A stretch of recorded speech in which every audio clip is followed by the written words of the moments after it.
and here we go. We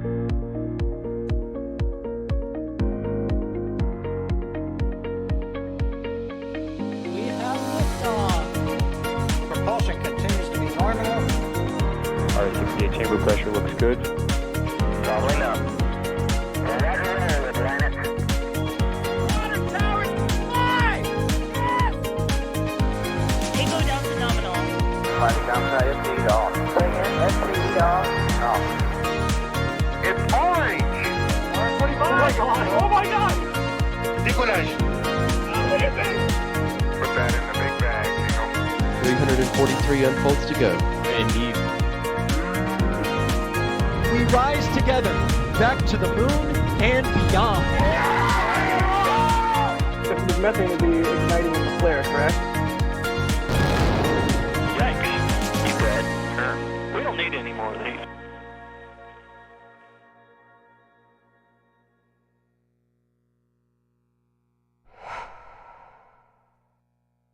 All right, folks. How many of you remember the drill? Give me some 5x5s in chat and let me know if you can hear me. Das here on the stream. We will get started in just a second when I get some 5x5s and we know that all the lights are blinking in the order they're supposed to. That's a lot of 5x5s in chat. Do I sound good? Tell me I sound pretty. Yes. Thank you, EJ. I think we're good to go. All right. Well, everyone take their seats, please. Thank you for coming today. Dearly beloved, we are gathered here today to witness the union of this spacecraft and the atmosphere of the planet from which it came. It's Starliner coming back down. Name of the mission is still CFT, Crew Flight Test, but there are no crew on board. Of course, right now we're looking at an animation of the International Space Station while we wait for some AOS, some signal coming from NASA. But we're going to see how this goes here. We haven't quite gotten to the re-entry burn, so Starliner is not quite on its way down yet. It has left the station, but in just a little bit, we're going to get that entry burn, and then it'll be physics taking over, and we're going to see what happens. Not gonna be just me. You know how it goes. EJ, how you doing, dude? Oh, I'm great. I'm great. Happy to be here. Happy to see this capsule come back down. It's gonna be fantastic. Hey, one way or the other, man. It's gonna do its thing. So Yeah, one way or the other. I tuned into the flame trench earlier and was Yeah. watching the spicy commentary coming down. So, anyways, EJ will be here with me. You know something? I don't actually know who else is talking. Adrian, you're in chat. Yes. You're not muted, so I guess you're gonna talk, aren't you? Yes, it's us three, and I'm certainly excited for the next 80 because one way or the other, we have some more answers about Starliner in the next 80 or so minutes. Once then, it will hopefully hit the ground in White Sands. All right, softly. Touchdown Softly, to the ground. soft touchdown. With the airbag. It's also a thing. Yeah. You will. I will bet you at some point I will say splashdown because I always fall to that behavior. I'm like, well, it's sand. Is it fair to say splashdown? I'm not sure. I mean, under some conditions, sand can act as a fluid, so it might be fair to say that it's splashing down. But one way or the other, it's going to litho break at some point. So that's going to be the plan here, folks. Adrian's here, EJ's here, I'm here. We've got the team in the background as well, Kevin and Jay pushing buttons. Sounds like we might have NASA as well. Was that NASA I heard in my ear? I think you did, and I think we're also getting first visuals here. The good thing is they write something on that. It says Flap 2. I Flap think. 2. Flap 2? You can tell it's flap 2 because of the way it is. It's like right there on the tin. Yeah, it's pretty They've neat. labeled it for us. Is this Imagine Go ahead. Imagine if they just wrote Flap 2 and 3 and everybody would search for 1. I'm just Yeah, saying. this is not coming from the spacecraft yet. This is actually the ISS feed that we're Yes. seeing. Yes. Yes. So we do have some information, but again, we're waiting for NASA to give us telemetry. We're going to have everything we can. We know that the WB-57, the aerial reconnaissance platform that NASA puts up for some of this stuff with the IR cameras and everything, is on its way. Look at that. It's almost like we planned to tell you that we had this ready to show. On its way out there, already passed over Odessa, sort of Midland area in Texas, just south of Carlsbad, if there's any cavern fans there. But it is heading towards White Sands, which is where the spacecraft will be heading this evening after it does the deorbit burn. Whew! How's everybody feeling? Chat? EJ?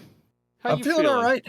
I'm feeling all right. I mean, entry, descent, and landing here is a lot of complex maneuvers that are going to happen really, really fast. So Starliner will do its deorbit burn, right? And then it'll reorient itself for service module jettison, and then it'll jettison the service module, and then it'll reorient again for descent and landing for reentry.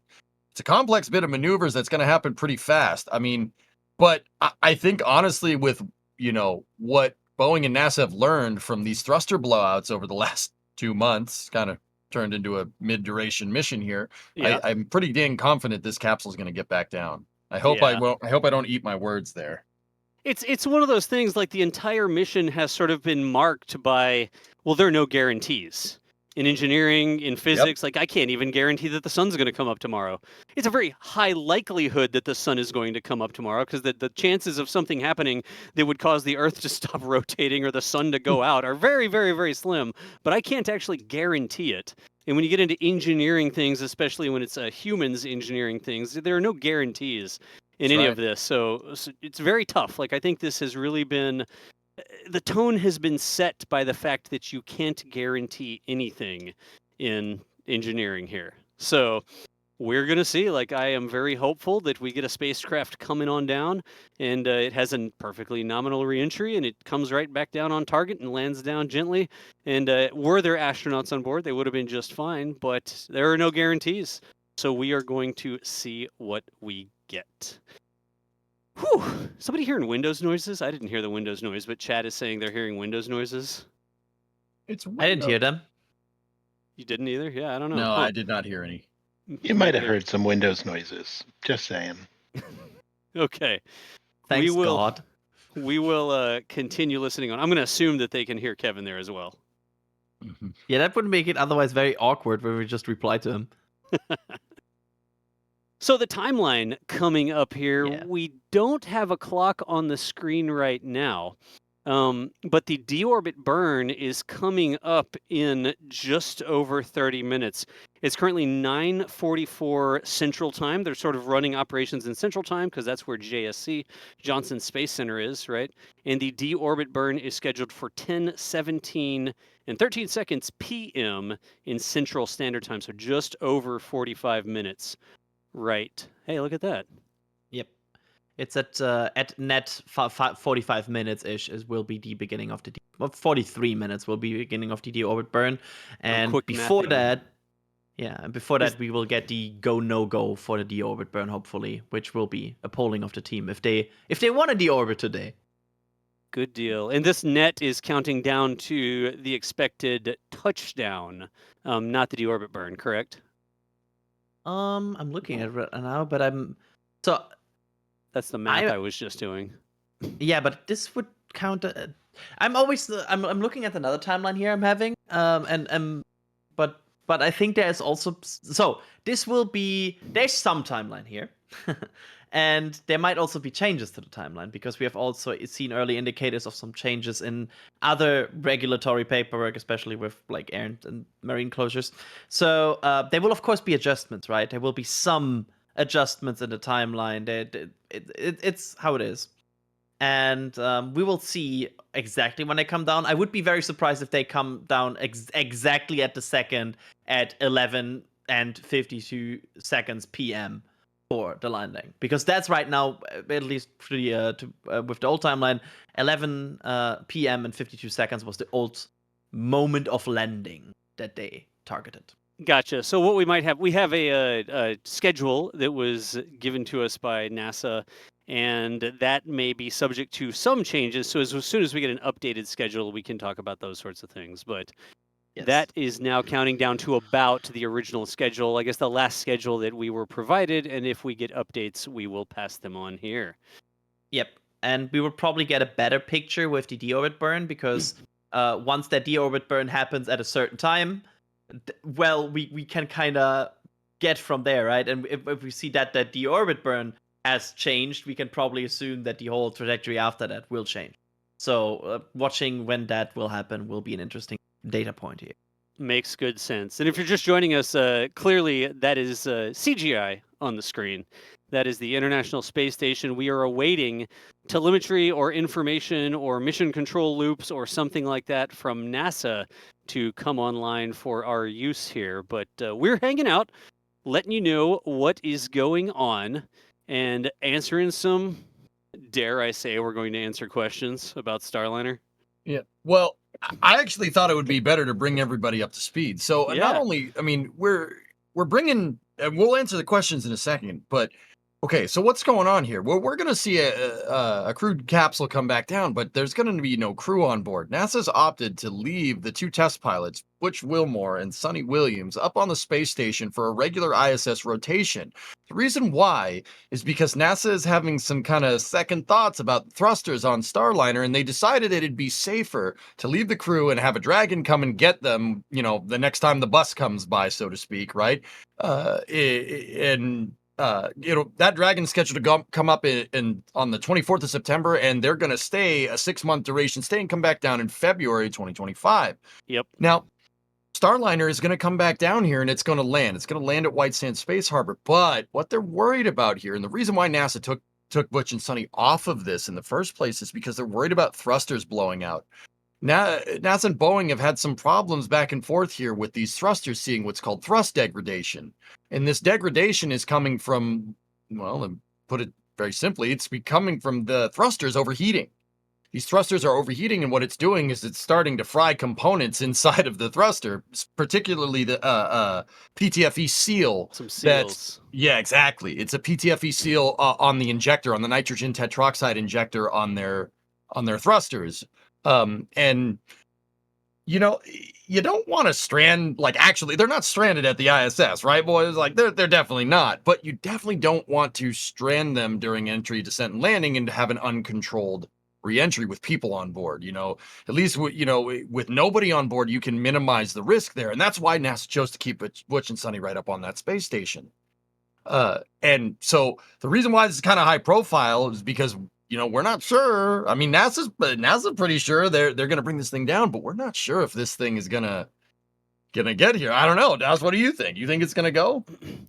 I mean, we're gonna see. I've said this before. Like when I was on the Flame Trench last week, I don't have all of the inside information, and sometimes NASA doesn't even let the people who have the inside information tell you about it, right? But what we're seeing here, these are actually replays, by the way. Sorry about the closed captions coming through there. But this was when Starliner went up to the station and was docking with the station there. This is sort of a replay that happened previously that is being shown right now. But EJ, I really do wonder. I've heard so many different things back and forth. Oh, the capsule's not safe. Oh, the capsule's safe. I'll repeat the same thing that I said before that Garrett Reisman said, right? Our friend astronaut Garrett, who said it's not that it's not safe, right? It's just that they don't have to bet. Johnson Space Center and our coverage of Boeing's crew flight test. I'm Brandy Dean with NASA. And I'm Lauren Brennicky with Boeing. Starliner safely departed the International Space Station and is on its way back to Earth. Starliner is making its return autonomously tonight without NASA astronauts Butch Wilmore and Sonny Williams after a decision to return without crew was made during a flight test readiness review last week. But the team here in Mission Control will be watching over Starliner over the course of the next hour and a half as the spacecraft fires its engines to drop back into Earth's atmosphere and make its way down for a landing in New Mexico at about 11 p.m. Central or midnight Eastern. The team here is led tonight by Flight Director Rick Henfling with weather assistance from Flight Director Mike Lammers. Henfling is just under 7 minutes away from polling the flight controllers here in the room on their readiness for Starliner to perform its deorbit burn. We are monitoring that decision for you and will also speak live to our teams on the ground at Starliner's landing zone. All right. So a little bit of it looks like the NASA/Boeing stream is kicking off there. We'll be cutting in and sharing some of that with you as we get it. A little bit of weird pixelation happening here, but same sort of stuff we were just talking about, right, EJ? Yep. Yep, I mean, we're gonna see this downhill ride here, but yeah, Starliner did undock from the space station. It undocked pretty well from what we could tell. We saw that on the flame trench, right? Yeah, earlier today, when y'all were doing the flame trench, it undocked and it did that, not avoidance maneuver, but the sort of get out of dodge maneuver where they use those The forward breakout. thrusters.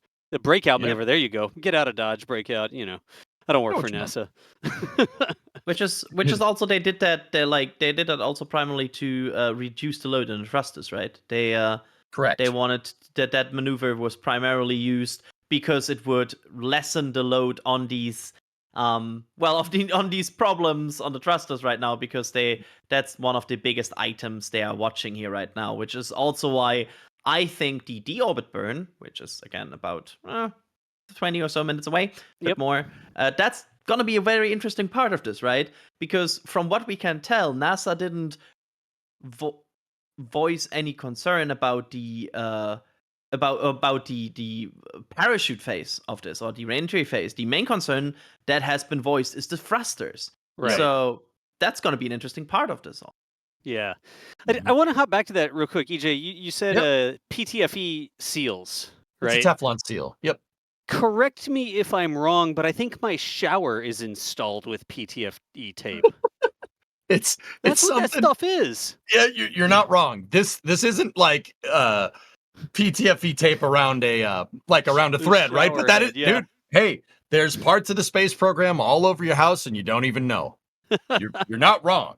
So these are poppet seals. So it's kind of like a Teflon O-ring almost. Yep. Something kind of similar to that. But yeah, what's happening is that's getting too hot. I mean, I don't know how warm you like your showers, Das, right? But not that warm. Yeah, no, probably not that warm. It's enough to degrade that Teflon seal and eat at it. That from the thrusters overheating. That's not ideal. You don't want that to happen. So if you guys see on the screen there, that's a footage of Starliner undocking. Yeah. There's 4 kind of thruster blocks at, on the top, bottom, left, and right. You can see them outgassing there. Those are called doghouses. And the problem that they're running into is that too much heat is getting trapped in those doghouses. Basically, the duty cycle, what's called on those motors, is being exceeded, and too much heat is getting trapped inside of there, and it's heating up all the components. Because you're obviously not going to convect anything through there. There's no air. Yep. And how the motors work is a passive cooling system based off of what they're made out of. They radiate heat through black body radiation. Basically, they glow. Yep. Right. And if you can't radiate enough heat and you can't convect it, there's only conduction left. So components inside of that doghouse are going to start heat soaking. They're going to start absorbing all the heat, and that's going to start degrading things. That's what NASA's really worried about here. And that's, once again, that's why they, out of an abundance of caution, they put Barry and Sonny on a long duration on the ISS. Is it fair? I got to ask, is it fair to say that NASA is really worried about it? Or is it fair to say there's another option that they're less worried about? Like, not that they're really worried about it, but they just don't have to worry about it as much if there's not people on board. Like, they weren't forced to put anybody aboard this. They had another way to get them home, which is sort of the entire plan with the multiple capsules able to get people to and from space, right? Yeah, I think the way you were talking about it right before the NASA comms came on, Yeah. Garrett Reisman said, it's safe. You come down in it if you have to, but I wouldn't bet my hide on it, right? Yeah. I'm paraphrasing, obviously, right? He said he'd bet money it's going to come down safe, but he would only bet his life on it if he had to. Yeah. And they don't have to. There was no reason to bet anybody's life on it. They could just put them on a Dragon coming back down, and they could complete this test flight, which is what they're doing right now. But again, there's been so much, might I use the term, drama about this, right? Yeah. I feel like public sentiment in media coverage has sort of painted or colored some of the decisions that are made here, right? Because they don't have to risk anybody on it. So why would you? Right? You have other options. The way I've been describing it is that NASA and Boeing are 95% sure that this thing's going to come back down. Now, that sounds like a good number. That's not something you bet 2 astronauts' lives on. That's not a good idea. You have to be absolutely sure. And the data is what drives that. The problem here is that you can't get hands on a service module that's going 27,500 kilometers an hour in space up there fully fueled. You can't get hands on it. So they can't tell you exactly what's wrong, right? They can only test on the ground and kind of figure it out from there. Yep. So there's that just tiny bit of uncertainty. And if it's one thing that I've learned from watching these so long, Das, like Murphy's Law will get you. Also, as a Kerbal player, Murphy's Law will get you. What can go wrong will go wrong. I think that's have to be- mostly like the Kraken and floating point Yep. calculations, but Yeah, I don't think that happens in real life, but still, I mean, what can go wrong will go wrong. So why even play? Why even roll the dice? Don't risk it. yeah. Don't do it. Yep. So that's the plan here, folks. We're listening in. You see these live views of mission control. Not even all the desks are filled. Like, they don't need all the desks filled, I guess, here. But bringing the capsule back down, we're going to be hanging out with you. We're going to be offering our honest opinions on what's going on here. Remember, we're NSF. We're enthusiast-driven media coverage here. We are not actual NASA, so we could tell you what we think about it. That's sort of what we do. I think that's why Yep. people hang out with us. Nice. You know? So... It's a good way to say that. All right. So in just a minute, we don't want to miss this part because we should be coming up on a poll. And you'll know how it is. Like, we want to play the important audio to you. We want to try to not talk over it. But we're going to try and get this poll audio maybe in just a second, or maybe they've already said that they're good to go. There could also be a situation where the poll will not be broadcasted, and they just broadcast the final decision. They because just that tell us also what has- the decision is. Yeah. Gosh, come on. Like, give us the poll. NASA? Boeing? Whoever? I'm going to say I NASA agree. there, I guess. But like, but that is also what we can confirm here. The poll was go, apparently. The poll was go per NASA. Well, there you go. So, sounds like they have all said that they are ready to do the deorbit burn. Remember, right now the capsule is just in orbit, and it would eventually come down due to just natural atmospheric drag. There's just a little bit of atmosphere up there. It'd take a long time to drag it down. But they are going to fire the thrusters and actually deorbit this thing. EJ, off the top of your head, how many meters per second of Delta V? Like just north of 100? That's the meters a second change. Yeah. Per what we heard from the undocking from Rob Navius, it's a 59 meters a second deorbit burn that will change. Yeah, that's what he said. But then he went on to say after that it's 150 meters a second velocity change, which I just got really confused by. But Yeah. said 50. It's about 60 meters a second. What Starliner is basically going to do is it's not going to like deorbit and come straight down. What it does is lowers the perigee enough to where you're letting most of Earth's atmosphere.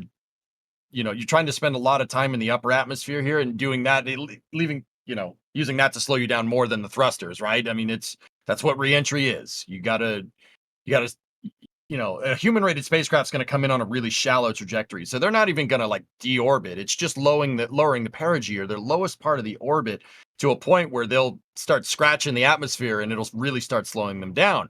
But what happens here is when you start dipping into the atmosphere, going as fast as they're going, 17,500 miles an hour, probably somewhere good ways north of that velocity. When you hit entry interface, you're going to start compressing air. You're going to get compression up on the front of the heat shield of this capsule, and that air is basically going to get stuck there, and the high pressure is, from the compression, is going to heat that air up to a point where it's going to ionize and create plasma. And yeah, that's what the ablative heat shield on board is for. The ablator heat shield's designed to burn and outgas and push that plasma away. Yeah. But yeah, it's not a big deorbit burn. They just give it a little nudge, and then the atmosphere will take over. They're literally like tapping the brakes. I Yep. mean, if the change is around 100, just south of 100, just north of 100, whatever, right? Orbital velocity is north of what, like 75, 76, 7,700 meters per second.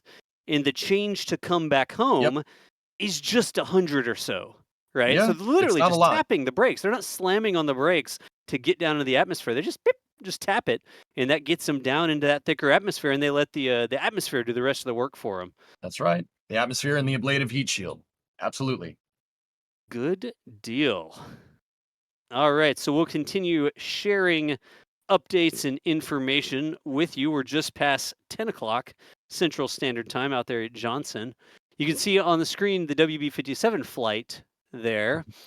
And then here, this actually looks like it came over from Jonathan McDowell. I'm trying to hunt this down. It looks like there's all Oh, sorts there of it different is. information. Okay. So But yeah, all right, 59-second burn. That was me mishearing what Rob Navius said. So it's a 59-second burn with 130, about 130 meters a second delta V. There you go. gotcha. That So also about lines up with other places where that was said. So that should have been Okay. these should be the correct numbers here. Apologies, so- everybody. Yeah, misheard that on the flame trench. It got a little too spicy.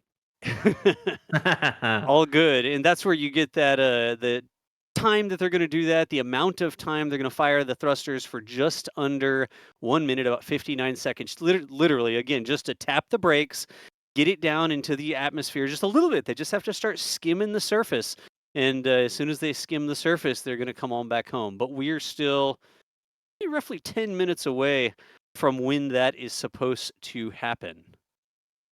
And the funny thing is, once that happens, they're locked in here. Like that's the what you alluded to at the beginning with then it's up to physics. Like once this deorbit burn is done, it's coming down in 43 minutes later. And we are gonna enjoy the ride from there now. And of course, there will be some steps performed on the way here because what we also get is the service module separation, and then of course after entry interface, phase where it re-enters, we will also get the forward heat shield jettison and the whole chute deployment. They have a lot of steps going down here that are between the orbit burn and a touchdown in White Sands, and that's going to be the interesting phase of like nailing all of these single small steps to get there. Yep. You can see right now Starliner's just over the Indian Ocean, right there in the Maldives, pretty close at least, just to the north of it, it looks like. And they have quite a ways to go. It's going to dip all the way down there south of Australia and then start going on the northern leg of its trajectory out over the Pacific Ocean before they tap the brakes. Let's see here. So a little bit of an update. Like we just reported, they've pulled go for the deorbit burn, so they think they are all systems nominal for the deorbit burn. But some information coming in that during a post-undocking test, one of the 12 thrusters involved with the test failed to fire. Not during the undocking itself, but remember, they were putting it through the paces, just trying to grab as much information as they can, sort of maybe pushing the limits of these thrusters to see what they would do and how they would perform. And one of 12 thrusters in one of the tests they did had an issue, but because the thrusters are arranged in sets of 6, there's not an issue. That doesn't actually endanger anything currently.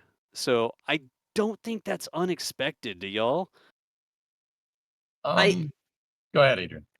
I mean, there is some redundancy built in here, and we have also seen in the past that, especially like this one thruster shuts down thing has been a pattern for Starliner to happen. And to be fair, that's not only a Starliner thing. Like sometimes capsules shutting down or like spacecraft shutting down redundant thrusters, that can happen as long as you have the redundancy to back it up. And that has been the case here.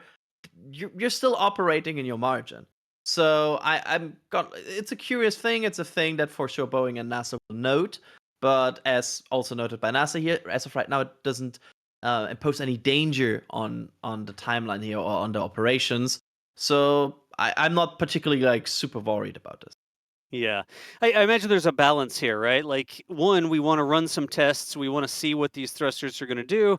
On the other hand, I'd also like to get it home if I'm Boeing, right? And so I'm not going to say, oh, no, let's just fire the thrusters until they break so we can learn, because we also want to demonstrate that this thing can come down successfully. So some decisions being made there, I would bet, with the tests that they're going to run to get good data, but still get it home, right?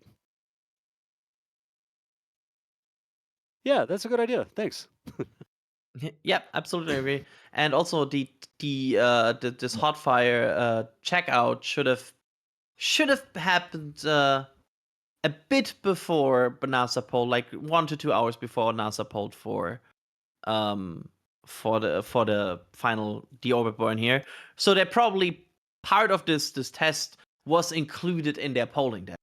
So NASA is aware about this when they polled, and they are considering this when they talked about polling.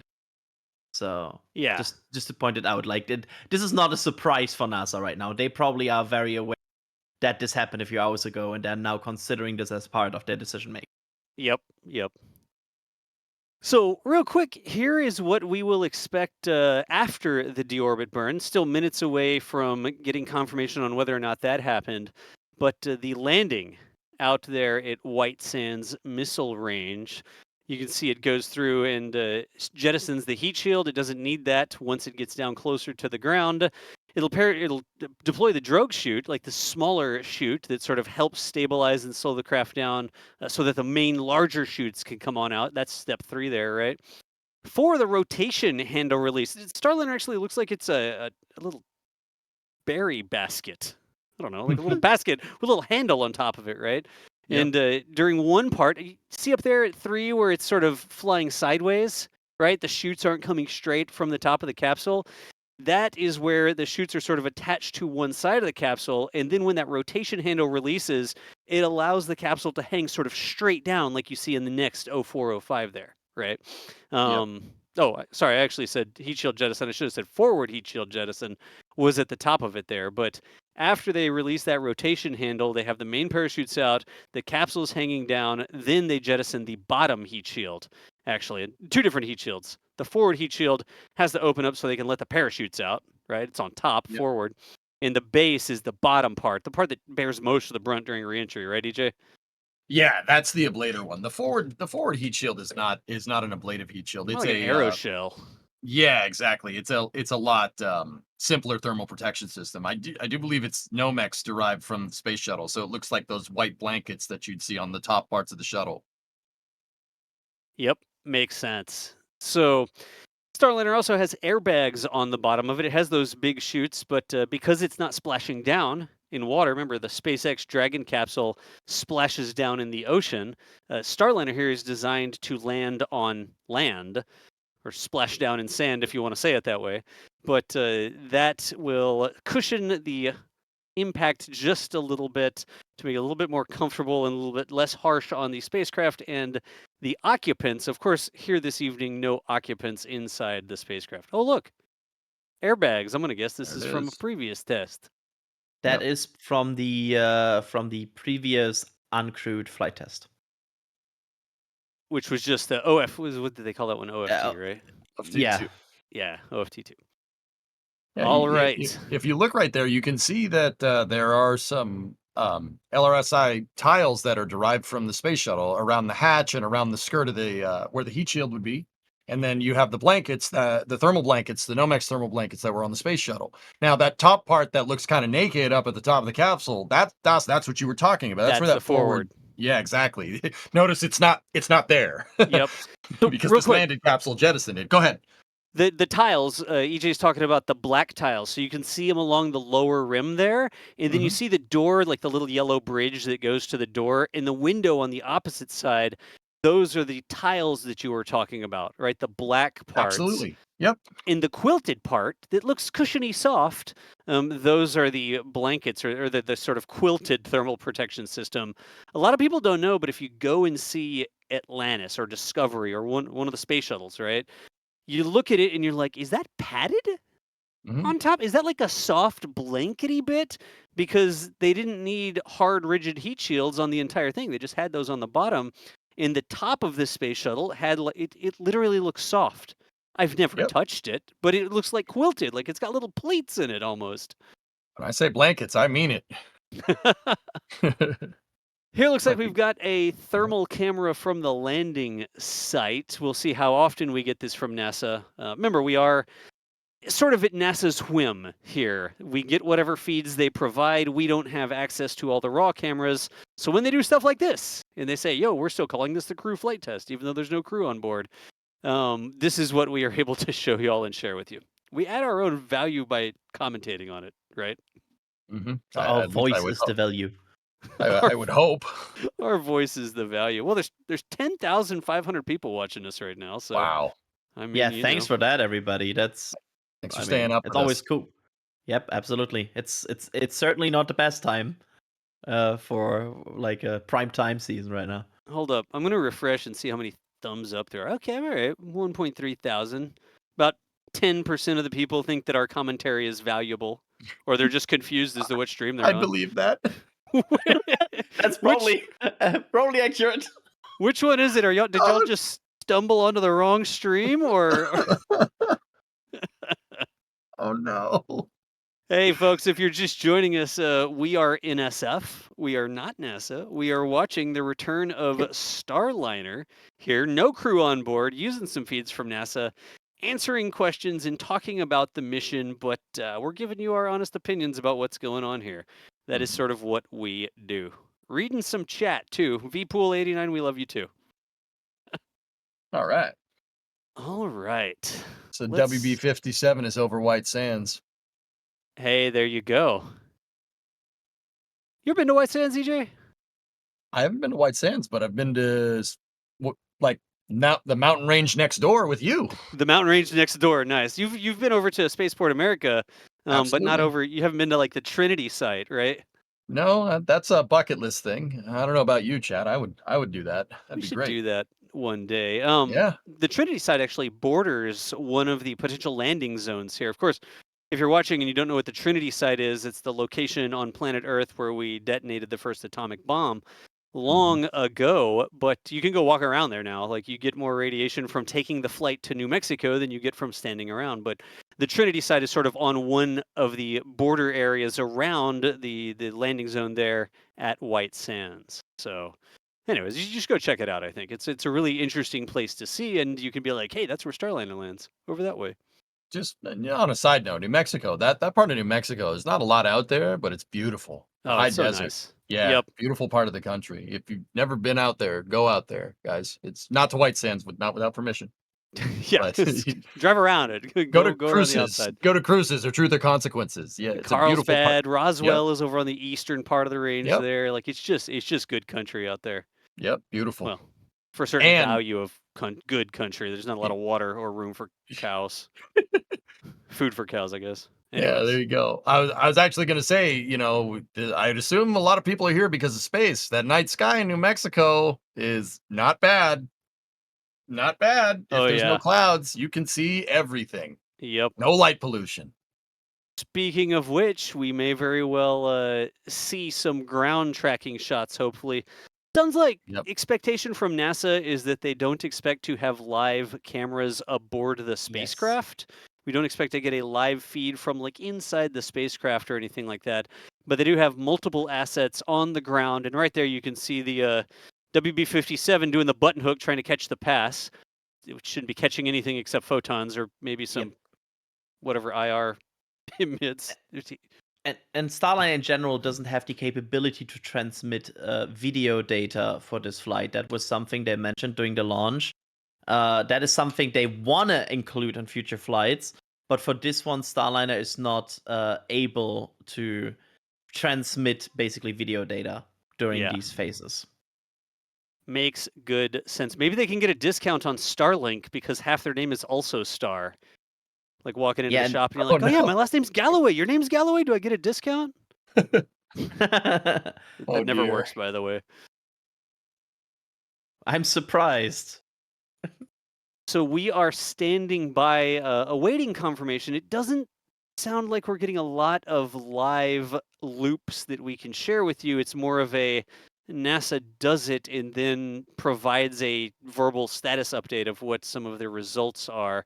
I'm trying to control the message there a little bit, but we will continue to share the status. Again, that is a thermal camera of the staging area for the recovery teams out there at White Sands, it looks like. And usually the first tracking we will receive is during this entry interface at some point, where the WB-57 will usually be able to track it somewhere. Like that's these very far distance shots that we sometimes get from the WB-57, where we even can see some interaction on the body of the capsule still. Yep. All So right. that's gonna be cool.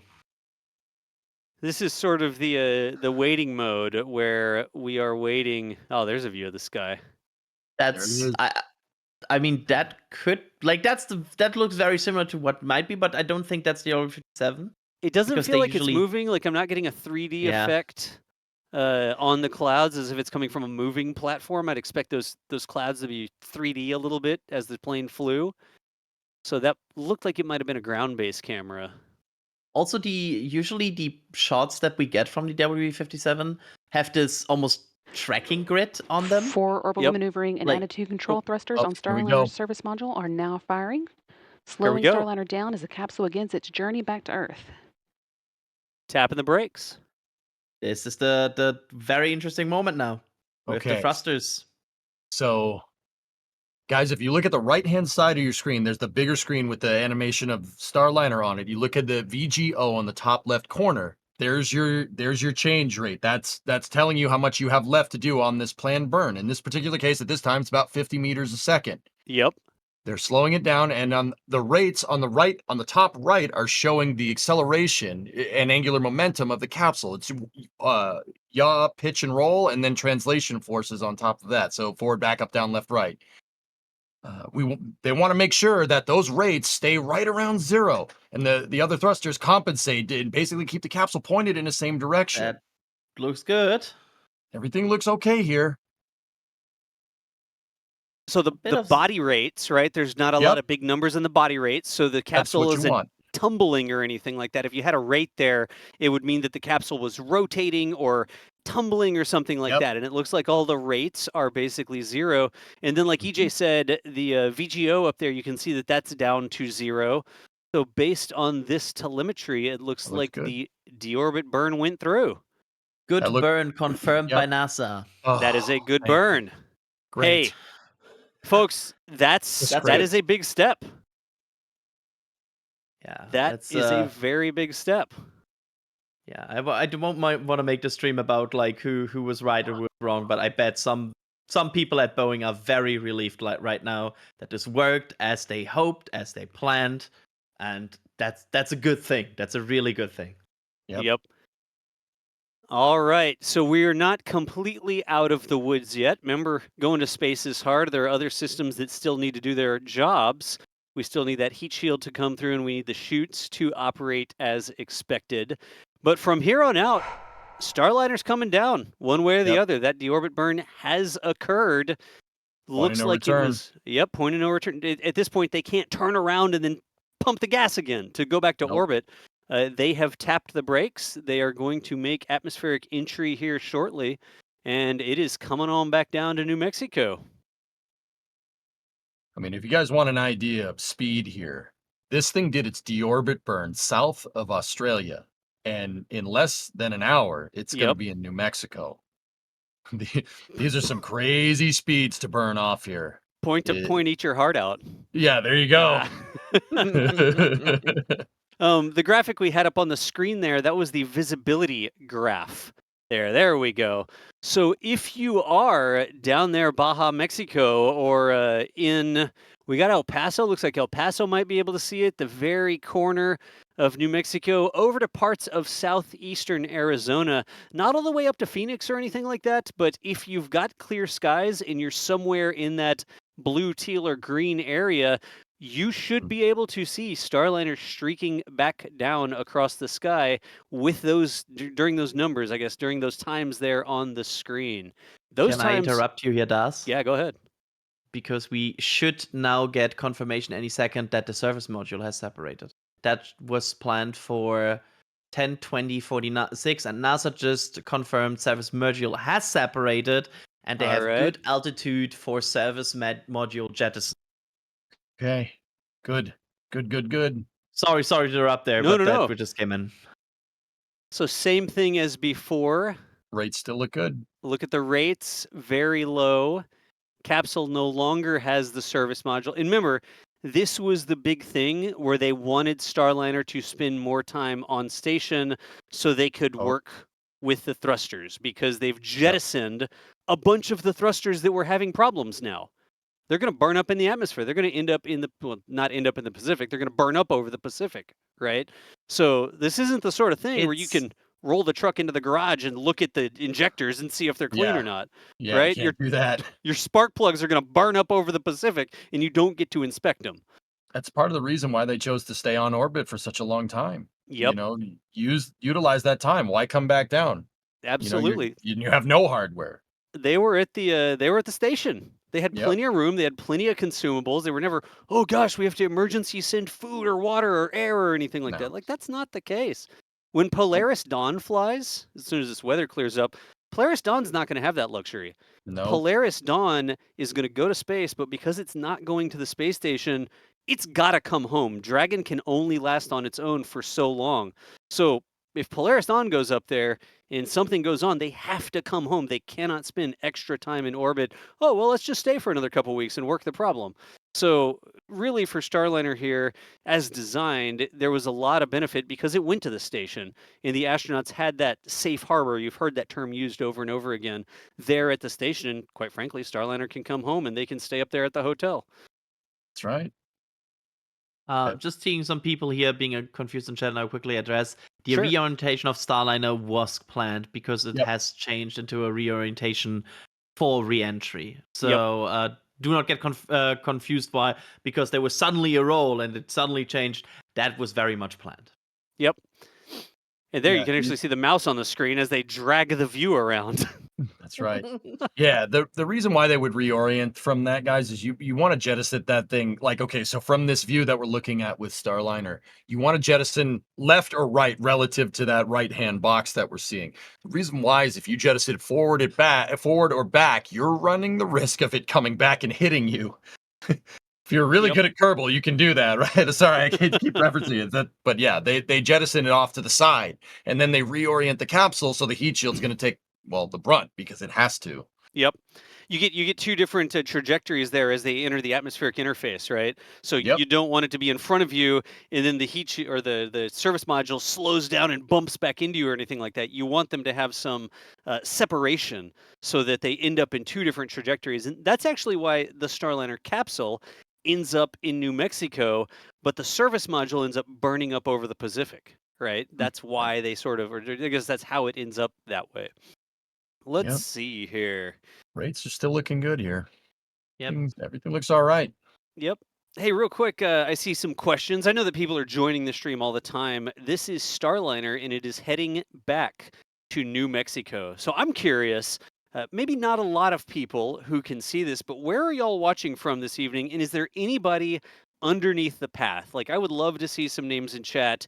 If you're in El Paso, Texas, you're in White Sands. Not really in White Sands. You probably work for NASA then, or Boeing. You're there at Truth or Consequences. You're somewhere at, what's the next place down the road? Oh my gosh. Cruces. Cruces, thank you. Yes, you're at Las Cruces or something like that. Let us know where you're watching from, and I'm specifically looking for people. I see some Albuquerques in there. I don't know, Albuquerque should be able to see it if you look southwest. It depends on your skies, right? Southeast or just south. There's a lot of, it's around the world, man. Yep. Kyler, there's Kylo Manadas in Las Cruces checking in. Kyler, let us know if you see anything, please. Yep. I'm super curious if folks are going to be able to see this. If it's clear where you are, you should be able to see it with the naked eye.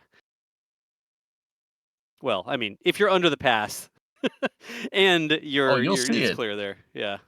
Yeah, you'll see it. It'll look like a candle streaking across the sky. Yep. I see a certain person mentioning here that he's watching from York, the People's Republic of Yorkshire. Can you guess who that is? I don't think they're going to see the reentry. Let's put it that way. Yeah, there's an Earth in the way. As a German here, it's also going to be rather hard for me to see the re-entries in a way that I can see it. Something has gone terrible wrong. Yep. Got a couple people here checking in from El Paso and Cruces saying it's currently cloudy around there. If you're around, go out and look outside. Like, get out there and look at the sky. What do you have to lose? you might see something really cool in the sky. If you even a hole in the cloud, right? You just need a hole, just a little bit. But people from all over the world hanging out here watching the return of Starliner as the WB-57 does a racetrack figure 8 in the sky above White Sands. Yep. That's an 8, I think. It could be an infinity, depending on how you look at it. That's Nice. true. I'm being reminded here, if you do get a photo or a video of this, if you're in a place with clear skies somewhere in Arizona, New Mexico, Texas, and you happen to see it, put it on social media if you do that sort of stuff and tag us. We're just at NASA Spaceflight over on X. We're on Facebook. We're in all the different places, right? But if you catch something, tag us. And we'll try to find those here after it comes down. And if we catch any of them, we might try to share them here on the stream. But just I mean, what do you have to lose, right? If you're in the area, go outside and have a look at the sky. Still coming up in a little bit here. And you see now the altitude dropping very rapidly. You can see it on the left side, top left. In the middle is the altitude. Now, actually, 5,000 feet. Yeah. It's like set up like gauges with the scrolling gauge. It's a ticker. Yep. Ticker tape. Neat. And it's in meters, I think. Meters? And Yeah, it's yeah. meters. Yeah. And it's 380. So 380 kilometers at this point. 382 kilometers. Okay. Of altitude, and it's hard to see a dropping decimal fast. point there. Yeah. There, yeah. Now it's 380. Okay. Flat. Oh yeah, it does tick over. How cool is that? Yep. But that's the altitude. That's the altitude as it goes down, and of course, every single meter they lose here at some will increase drag because you get more atmosphere, and more drag means you slow down faster, and once you slow down faster, you go even lower, etc. Before, and yeah, I'm going to say this again. There's some folks in chat that watch us that are longtime viewers. You see the little colored planets next to their name because they're around all the time. So a lot of times we'll say stuff and they're like, yeah, we know, because they're here all the time. They're super fans, enthusiasts, right? But for folks that don't know, the capsule here is going to use the air to slow down, right? Out there in space, there's not very much. There's just a teeny tiny bit of atmosphere. It slows it down eventually, but not very quickly. They tap the brakes, and they're getting down. As they lose altitude, they're sort of coming down the mountain. And if you've ever been up on top of a mountain, you have trouble breathing, right? You're like, oh, geez, not enough oxygen. I can't breathe. I'm breathing hard or whatever. The air is less dense on top of that mountain.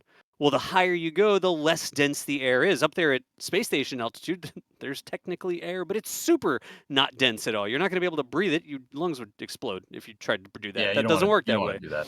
Right? But as it comes down, the closer it gets to the ground, Starliner is basically coming down the mountain. And you as a human, you experience that as, oh, it's easier for me to breathe, right? The atmosphere is denser. I can get more oxygen. I don't have to breathe as hard as I come down the mountain.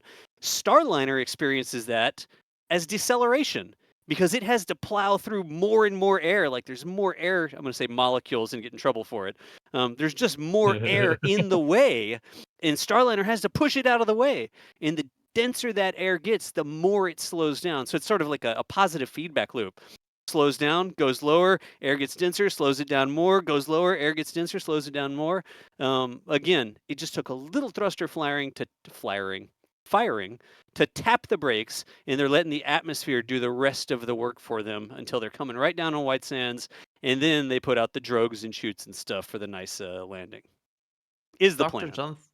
Dr. Jonathan McDowell, by the way, is estimating that the Starliner is now with a negative perigee, with a minus 20 kilometer times 418 kilometers orbit. Yep. So the lowest point of the orbit would be now, well, technically below the Earth's surface, but of course that means it's no longer like orbital. It would be, it's going down. It's coming home. Yeah, there's no way to stop this at this point. There you go. But it's Kevin, you should post a reply. Yeah, it says Say it right thank there. you. Sure. Or something. Yeah, it says post your reply. Oh, thank you. Nice. It's perfect. That's the life and interactive content that people hope for. Yeah, it is right there. Hey, folks, if you're new to our channel, if you don't know who we are, We love this. We love sharing it with you. We're going to do things. We're a little bit looser tonight because there are no crew on board, right?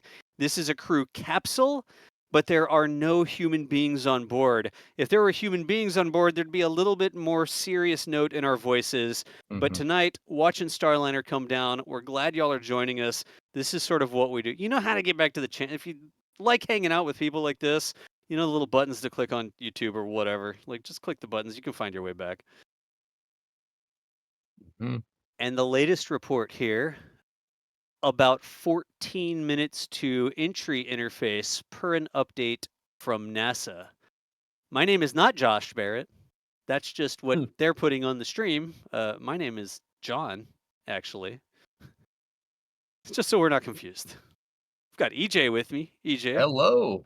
How are you doing? I'm Friday good. night, man. Yeah, Ready for a it's capsule Friday to come night. home. Friday night. Yeah. I also don't work for Boeing. That's correct. Yeah, the back channel is reminding me that I don't work for Boeing. And Adrian is here as well. Adrian, how you doing? Doing good. I don't think I can claim anymore that it's Friday night. I would stretch that definition in here a bit. It's very much early Saturday morning in Germany. We're from all over the world. I'm sitting in Charlotte, North Carolina right now. EJ, you're up in Boston, right? Yes, sir.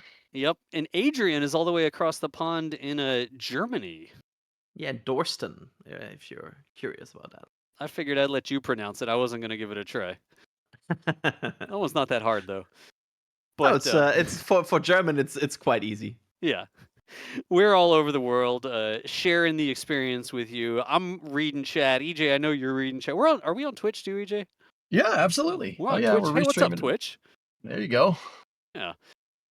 But coming up here, just over 10 minutes when it really gets to entry interface. Now, entry interface, I mean, the atmosphere is a gradient, right? Yep. EJ, is there like a specific point where they say, oh yeah, entry interface, this is this altitude or time? Like, what does that mean? So, entry interface is really where the air is really going to start putting a lot of decelerated force on the capsule. Yeah. Like you said, the atmosphere is a gradient. So even Starliner up there, it's not flying through atmosphere that's incredibly thick. Like it's like what you were saying before, where Starliner is right now. You wouldn't take your helmet off. That's not a good idea. You would suffocate instantly. But because Starliner is traveling so ridiculously fast, even though there's a very low pressure and there's not a lot of stuff, there's not a lot of air to get in the way, it's still the air hitting that thing is still causing a perturbing force. It's still mass hitting mass, right? So the air is slowing down Starliner. That's really the point where the air really starts to decelerate you. That's like generally entry interface. I mean, it depends on your trajectory where that happens. That's like the shuttle would have EI at a different place than Starliner or Dragon or anything else. Yes, shuttle mentioned. Yeah, you're welcome. Yeah, I know Ding, you're ding, waiting ding. for it. Bingo. Yep. Chris out there is going, what? You know. So entry interface is really where the atmosphere really starts to perturb and decelerate the capsule. Gotcha. Like where there's enough of an effect of the atmosphere to really start counting the atmosphere Yeah. on shorter time scales. It's not like, oh, you orbit here for a half a day or long number of hours or something like that, where the atmosphere is affecting you, but it takes a long time because the effect is very small. This is where you start getting smaller time scales, seconds and minutes. You can see the effects of the atmosphere over those smaller clock increments or whatever. Yeah, exactly. If you look at the what you see on the screen right there, if you look at VGO, top left corner, the acceleration rates right there. See how they're not much? They're in the thousandth of the decimal place. Starliner really isn't. It's hitting some air, but it's not a lot.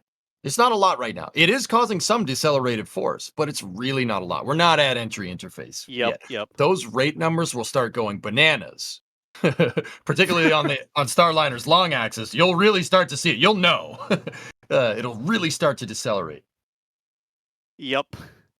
So that's what we're sort of. I was looking this up. I'm not sure if I can use the Orbiter Wiki as a source for entry interface. If there's any Orbiter fans in the house, but apparently for shuttle it was around 400,000 feet.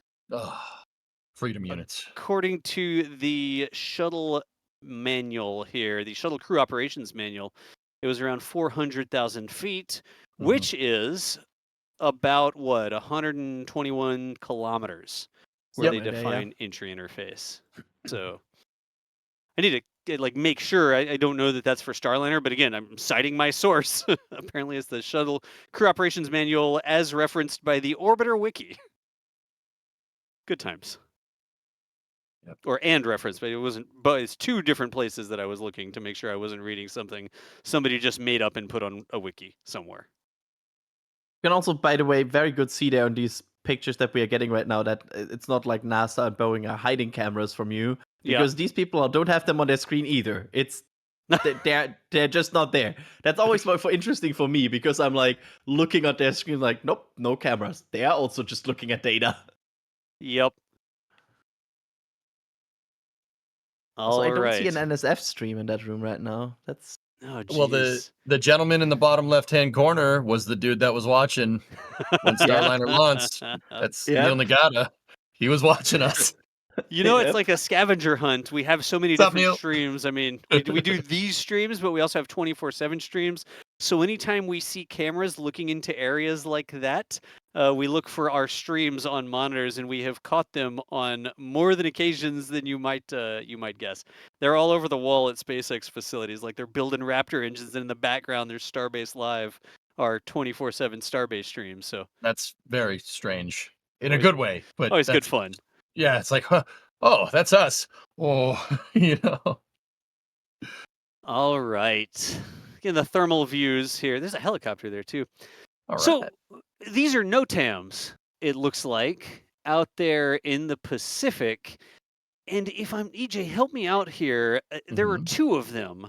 And remember how we said the service module separates from the capsule and then Yep. they get a little separation? Yep. Is that what we're looking at here? Yeah, that seems to be what we're looking at here. What I'm getting a little confused by is the reentry trajectory is not lined Yeah, lined up with yeah. that. Yeah. There has been some confusion on the socials a bit about this.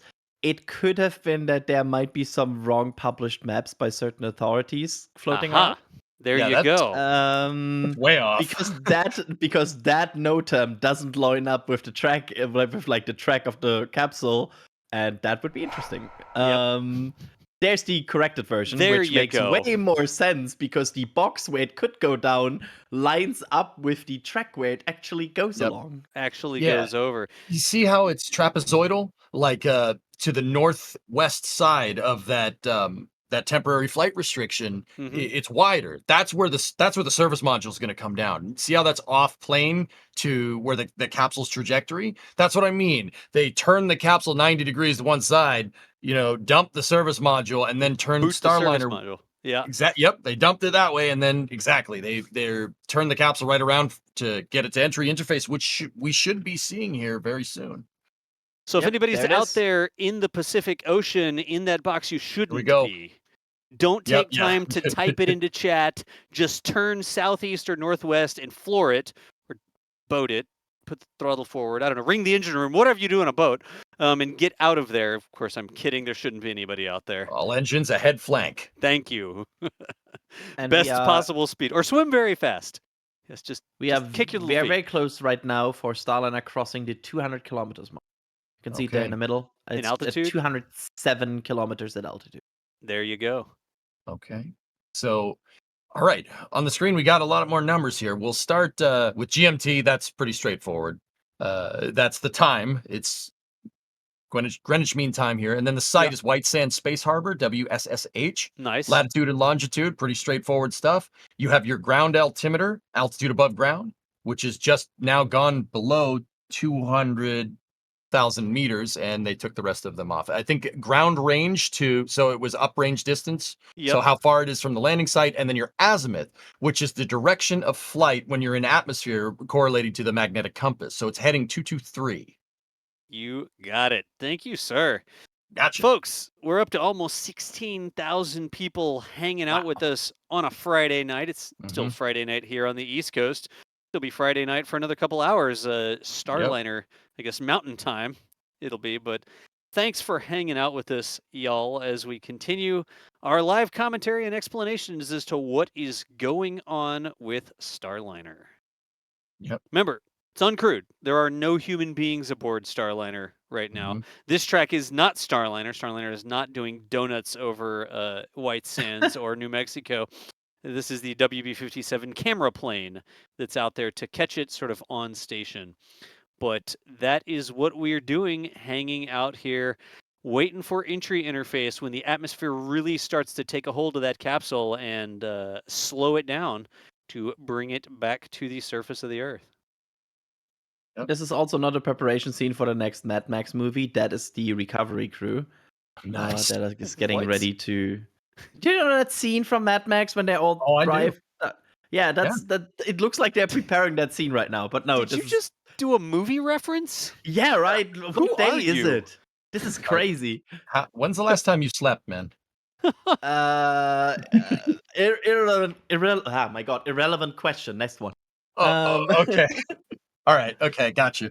The last time I slept, well, I don't know. Anyway. Okay.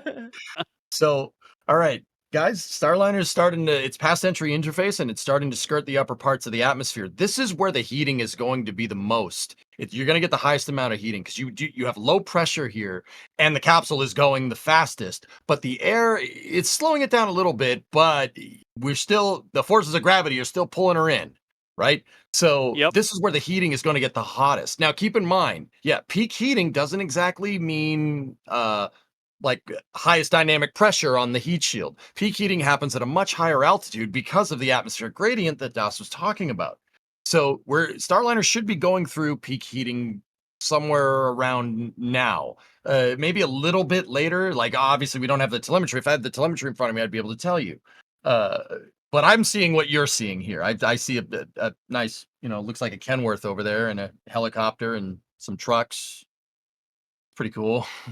Some trucks. Kenworth. Got a helicopter there too. Yeah, it's a helicopter. And right after entry interface, we should also probably talk about the fact that there will be a blackout period. And that blackout period is usual for these re-entries because there's plasma building and there's it's not that easy to communicate with these vehicles anymore. They are basically in a storm of plasma and it makes it very hard to communicate with them. So there will be a period of 4 minutes and 31 seconds, that's at least the estimate by Boeing, where they will not be able to communicate with Starliner. That's expected. We'll get any telemetry from it. Yeah, they don't have any. Sorry, I shouldn't have said communicate. No, it's fine. But it's just.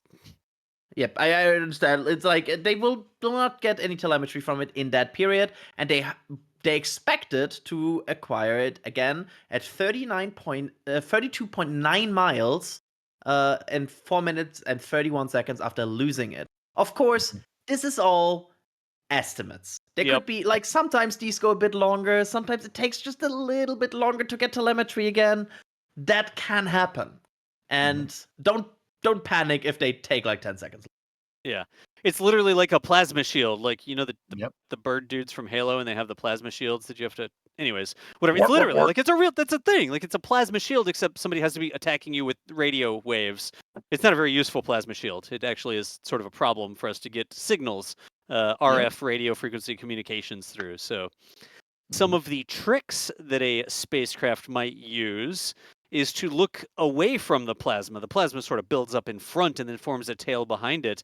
But if you have a communications, I guess you could say site, or a communications relay behind you, you can actually try to look out the back of your trail and continue to maintain some communications there.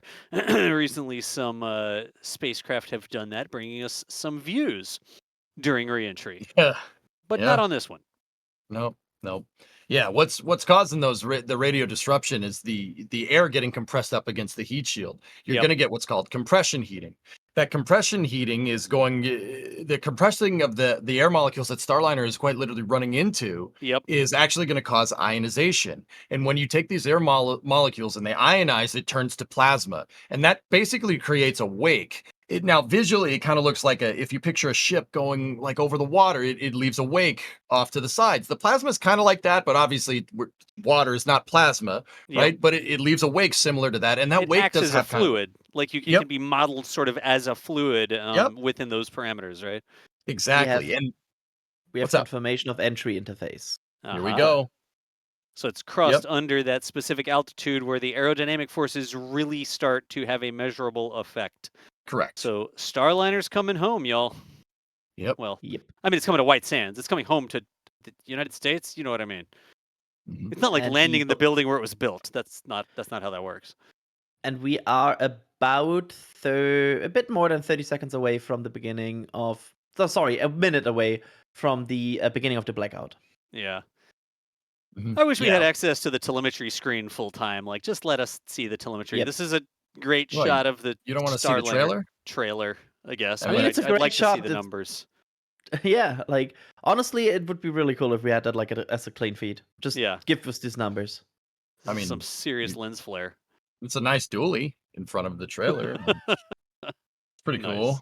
I mean, I'm sure someone appreciates it. I do, but yeah, I would like do. telemetry. Yeah, no, Yeah. yeah, right. little windy. Look at the thing blowing there. Yeah, I don't know if it's a flag or a banner or a windsock or what that is, but you can see some motion on the screen illustrating the wind out there in New Mexico. Yeah, the pixel is moving next to the other Yes. pixel there. It's yeah. that waving pixel Yeah. behind all the yes, starbursts. yes. Mhm. Yep. There we go. Look. Confirmation from Boeing Space. There A we tweet go. from Boeing. A tweet, a post, whatever, from Boeing. So communications with the spacecraft will be interrupted for around 4 minutes. That's what the squiggly line means during reentry. All right. It's getting real. We're counting down to the your estimated touchdown. That NET clock in the upper left-hand corner is the estimated touchdown. Don't expect it to be exact to the second, but that is what we are waiting for. We're going to see Starliner come out the other side of this or not in just a few minutes, and it should be on the ground in no earlier than I'm trying to think if there's situations where it could actually be on the ground earlier than 12 minutes, but we're not going to go there. Nope. There are situations. Let's not discuss them. Yeah. All right. Well, I think it's important to mention that in the post or the pre-flight or the pre-entry landing conference that NASA had, they had very high confidence in every other system. It's just those thrusters were the real funny going on there. So, Yeah. I'm not trying to put bad juju on this, but the heat shield has worked every time. Yeah, the thrusters know. were the risk they didn't have to take. Bingo. Like they didn't completely understand what was going on with them. Mhm. They had lots of good ideas, lots of lots of intelligent people working on it. I'm sure they're interesting people as well, but they just didn't have to take the risk. Like, why take the risk if you don't have to? Literally, why we have multiple capsules. It's why we don't just roll up to one company's door and give them wheelbarrows filled with money and say, "Make us a space capsule." We want more than one way to get into space. And that is good. It's a good thing if we can have more than one way to get into space, even though the road's bumpy. I mean, hey, space is not easy. I often talk about space flight. It's like playing Tetris. You never really win. You just kind of get better at it over time. You just get better at it. Nice. But in order to stay getting better at it, you got to keep doing it, right? Yep. Yeah, I'm glad some people get better at Tetris over time. It's always a miracle for me how people can play that game fast. I'm so bad. Yep. By the way, right. quickly mention here as well that we also, of course, will be watching the parachutes very closely. Yes. Because while they were not a concern item for this flight, parachutes have been a watch item for Starliner in the past. We had parachutes are a watch item for almost every capsule that uses Yes. parachutes. Parachutes are hard, should be assured. Like, parachutes are not as trivial as you would imagine. There's so many details about them, and there's so much concern about them, because you're basically packing up your parachutes months before you need them, and from there on out, you need to make sure they're not tangling, they're not like having any issues, and you cannot really control them anymore. They're just there, and there. Speaking Look of at things that. that are there, I There we think that's go. a track of Starliner. That is a very straight line. Yeah, I'm Going impressed. By fast. that makes me very fast. Very happy. Look at this. I like all the camera telemetry on the screen here. Yep. Oh, that's excellent. But Look at something's that. got a hold of it. Wonderful. One thin line here. Very straight. This would be shot from, should we say it's the northwest if it's No, going this way? is that the I? Look at that. Is that? Oh, beautiful. Beautiful tree right there. Was It's that great. the international? Was that a feed from the Yeah, International I Space think Station? that's the ISS because you could see the country in the backside. Yeah. Oh, wow. That's not a tree. Dude, that's not a tree. That's lights from the That's ground. lights from the cities. Oh, my goodness. Here you go. All right. That's the WB-57 that you just saw there. So we're going to have a lot of Wow. different views here. One was from the International Space Station. That's great. We've got That's some ground amazing. cameras. We've got WB-57, the airborne camera platform. There's the plasma. You can see it, the Yep. red glow. Yep. You're Look seeing at is the that. shock off the sides of the capsule there. This is right now the it's slowing down so fast right now. Yep. Like it's you cannot break that fast basically. It's so heavy. Just remember, it's like I was saying, peak heating happens very early in the reentry, but the dynamic pressure that gets pushed on this thing, the max Q for entry is not necessarily correlated to peak heating. Yep. Because of the atmospheric pressure gradient. So this thing is going through some maneuvers right now. Look at that. Now on the visible, you can see the trail behind it. Fantastic. That's like based on other launches. This should be WB-57 because usually it looks like this. Yeah, the that interface. the tracking indication showing how quick it's moving and that sort of stuff. Yep. And look at that. You can see the trail behind it. Now, part of that is actually going to be heat shield because it's intended to do that. Like the heat shield is supposed to ablate away, And right, EJ? Starliner is confirmed out of blackout. I'm sorry. Go ahead, GJ. No, go ahead. It's out of blackout. That's great. That's good. That means they have reacquired telemetry after the plasma phase, which means it reached there. That's good. Awesome. It's still working as intended. Yep, the transmitters are still transmitting telemetry and that sort of stuff. Look at that. If you haven't stepped outside, if you were in those areas and you're not looking up, just give it a look because that is what is happening in the sky above southern Arizona and New Mexico right now. Starliner blazing a trail through the atmosphere on its way back home. 27 miles altitude. So, chat, you guys correct me if I'm wrong. If you look at the tail that this thing has, you're getting some interruptions in the tail. If I'm looking at that right, that looks like RCS interaction with the bow shock and the shear layer on the capsule. You kind of see the tail is kind of it was like breaking up for a second and coming back. That I'm pretty sure that's the RCS interacting with the 12 thrusters on board Starliner interacting with the trail, the plasma trail. And we've got some clouds here, but you can see it sort of shining through the clouds in places. Come on, baby. Yep, they are now visually seen from the ground in New Mexico. Look at the speed. Like when we say this with rocket launches, when there are a little bit of clouds, but you can see the rocket moving through the clouds, it gives you a sense of speed, how fast that thing is going, how much energy it has. Yeah, it gives you that context, right? It's like a star coming down. Look at what Starliner. I mean, no, Sawyer isn't here. We don't need to do that. Yep. He will be smiling right now. He always. Yep. From somewhere, he's like, yes. Yep.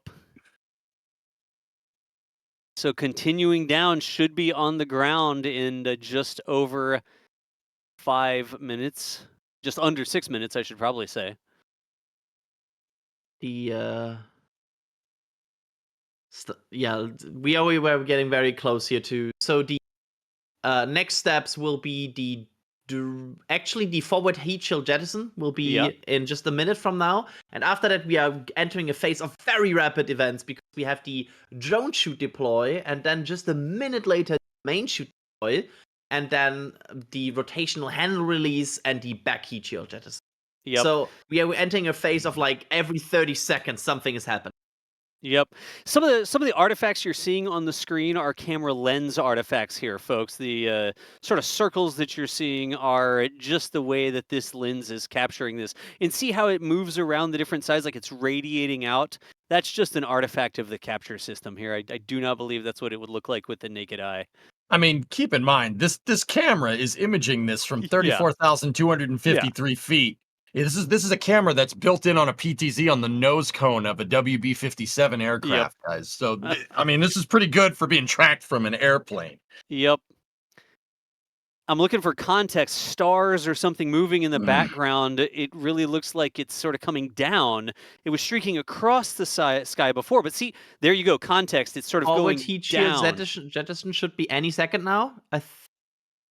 There's and I think drogues. Drogues. Here we go. Shell jettison right there. Yeah. Man, that thing is moving. Perfect. And we should get mains. See how it's hanging a little sideways? Yep. We should get mains in a bit. Come on, baby. It's going good so far. I see 2 drogues. Yep. Look at that motion. Now, the plane is way higher than the capsule now. It looks scary, but just remember, this is looking down at the capsule from above with the ground moving in the... Is that the ground? I thought I saw a mountain in the background, but maybe I was wrong. It's ground. It looks like clouds now. Yeah. I started to talk about that. And so, guys, what these chutes are doing is these drogue chutes are designed to deploy at a higher speed, and they're designed to slow the capsule down only so much you get to a speed where it's good to safely deploy the main chutes. Yep. The main chutes are so big and create so much drag, you can't just put them out when you're going full speed, right? You're putting incredible tension on the parachute rigging if you do that. That's why you need drogues. Yep, you got it. I'm really wondering if I was seeing grounded. That it looks like we're looking at it from above. I just don't know. There's clouds in the foreground, and you know something, I'm going to need to look at it again. So we should get mains now. All right. But there might be. That looks like a road. That look like mains. Those are mains. 3 of them. Yep. 3 unfurled. Inflated. Left one is taking a bit of time. Yeah. That looks like 3 mains. Get them all. Oh, perfect. Fully deployed? Yeah, baby. Yes. Look at that. Oh, beautiful. Now watch for Starliner. See how it's hanging at a little bit of an angle there? Watch for Starliner to release the tilt clamp, whichever one the name of that thing was, and it should hang straight down. Rotation handle. Thank you, Adrian. No problem. Looky there. Now it's them to see in IR, guys, but the 3 chutes would have 3 different patterns on them. We can't see it because of the infrared, but there's the handle. It bounced a bit, but that's what we expected. Yep. Beautiful. And now it's sort of hanging straight down instead of at that angle. There goes the heat shield. Wow. Yep. Look at that. And next up in 30 seconds is airbag inflation. All right. It starts. It starts already. Look at that. You can see the airbags on the bottom. Yep. Was wondering if that's a hot spot or something. See the side there? How there's a little artifact? Yep. I think we might be just a bit ahead of the initial timeline. Look at this. Go a tad earlier than expected. Beautiful. No kidding. That's great. I'm so happy. I want to see how close our clock was. We took our clock off. That's probably for the best. We did say that it wasn't going to be exact. But it's still funny now to see. Like, we treat it as funny. It goes away. We're confusing the producer. But that's good. That's what one is to see. Three wonderful mains here and Starliner below that. Yep. Good airbags confirmed. Excellent. Great. Everything that we can see and all the callouts NASA have made, this doesn't mean, they're going to come back and say one day, we had this one issue, but it worked out in the fine. But everything that we can observe here, currently looking good. Drogues came out, mains came out, heat shield dropped away, all looked clean from our perspective. But, of course, they'll be analyzing all the detailed data and get that info. Well, I say get the information to us. They should get the information to us at some point. There's a press conference coming up about an hour after touchdown, if I'm not mistaken. Yep, there is. Look at that. Beautiful. But that looks really, really promising. So many pixels, NASA. There's a road. Oh no. I've streamed from out there, all right? Like I can. Yeah, you're not wrong. You're not wrong. Can I come help? We would be open to help, right? Technically, I haven't streamed from this side of the mountain range, so I we love can that figure have it to out though. I love that we have to specify mountain range though, like which side of the Which mountain side range. of the mountain range? And we are very, very close to the ground. What's the clock say? Yeah, let's Can we see ask? how accurate it was. No, this is our clock for our purposes. I don't know if I'm going to be allowed to see it again, but I'm very curious. Oh, we're plus. Later. We're plus. Oh, plus. There you go. Mains deflated. Got a little puff of dust. Airbags cushioning the landing there. Tango But Delta. Starliner has touched down out there at White Sands in New Mexico after its extended stay at the International Space Station. And from what we can tell, that worked well. It really did look like it from an outside observer listening to the NASA announcements, watching what we were able to see here on the video. It really did look like it's not stuck liner. It's back home. It's down here. One of the chutes is getting caught in the wind dust. Yeah, I saw that. See that? Oh, there it Waiting goes. for it to collapse, yeah. Right. It's great. Just great. Good job. Great job. That's amazing. Man, So- now, EJ, the astronauts are stuck on the space station until SpaceX can get up there and get them home. Right. Right. I love that right. even Yep. I love that even Boeing has problems filming objects because there's a bush in the way. Technically, the astronauts, Butch and Sonny, are stuck on the space station until SpaceX can get a capsule up there to bring them back down. I mean, Come on, surely, SpaceX. surely that's what everybody will report. Yeah, right. Us. Surely. Some, Oh, there's sure, a drogue. some wayward rogues. Wayward drogues. They're on their mission. If you pick up one of those in like Timbuktu or something, do you get to keep it? Like put it on your wall? That's funny. I love that they tracked them. They look like jellyfish. So Yep. This is all great data. Great entry, descent, and landing data. Even the drogues, how far they blew off course, what were the winds. This is all stuff that's useful information. yep. It's all Yep. useful. Every part of this should be cataloged, and I'm sure Boeing is doing it. That's why the WV-57 has eyes on them. Yep. Sure, the wind's blowing them a little downrange, but And EJ, Adrian, some information here. Yes, of course, they could go on Crew 8 if there's an emergency, just like they could have gone on Starliner if there was Yep. an emergency. Thanks for Mhm. pointing that out. Again, folks, poking a little fun there. There is a lot of information that still has to come in. How is the environment inside the capsule on the way down? Did everything work the way that it was supposed to? We're commenting based on what we've been able to see so far. The capsule seemingly nominally touching down there at White Sands. Does it have a hole in it? Does it have atmosphere in it? Well, that's what spacesuits are for, actually. But again, having a little bit of fun with it. Glad to see Starliner down on the ground. yep, it's great. I mean, that shows that NASA and Boeing didn't kind of see eye to eye on bringing people back on this, but Boeing was confident in their design and they saw it through. Yeah. They said they And- were confident in the design and they were right. That's pretty cool. Good on them. Yep. And this doesn't mean, because I already see people saying like, "Oh, NASA made the wrong decision." This doesn't mean the decision of NASA to do like they did it was wrong. You know This is something? just- Those are going to be the headlines. Scott Manley. We Yeah. like Scott. Scott's on the stream sometimes, and Scott said, "Oh yeah, now instead of stuck, they're going to be NASA was cowards.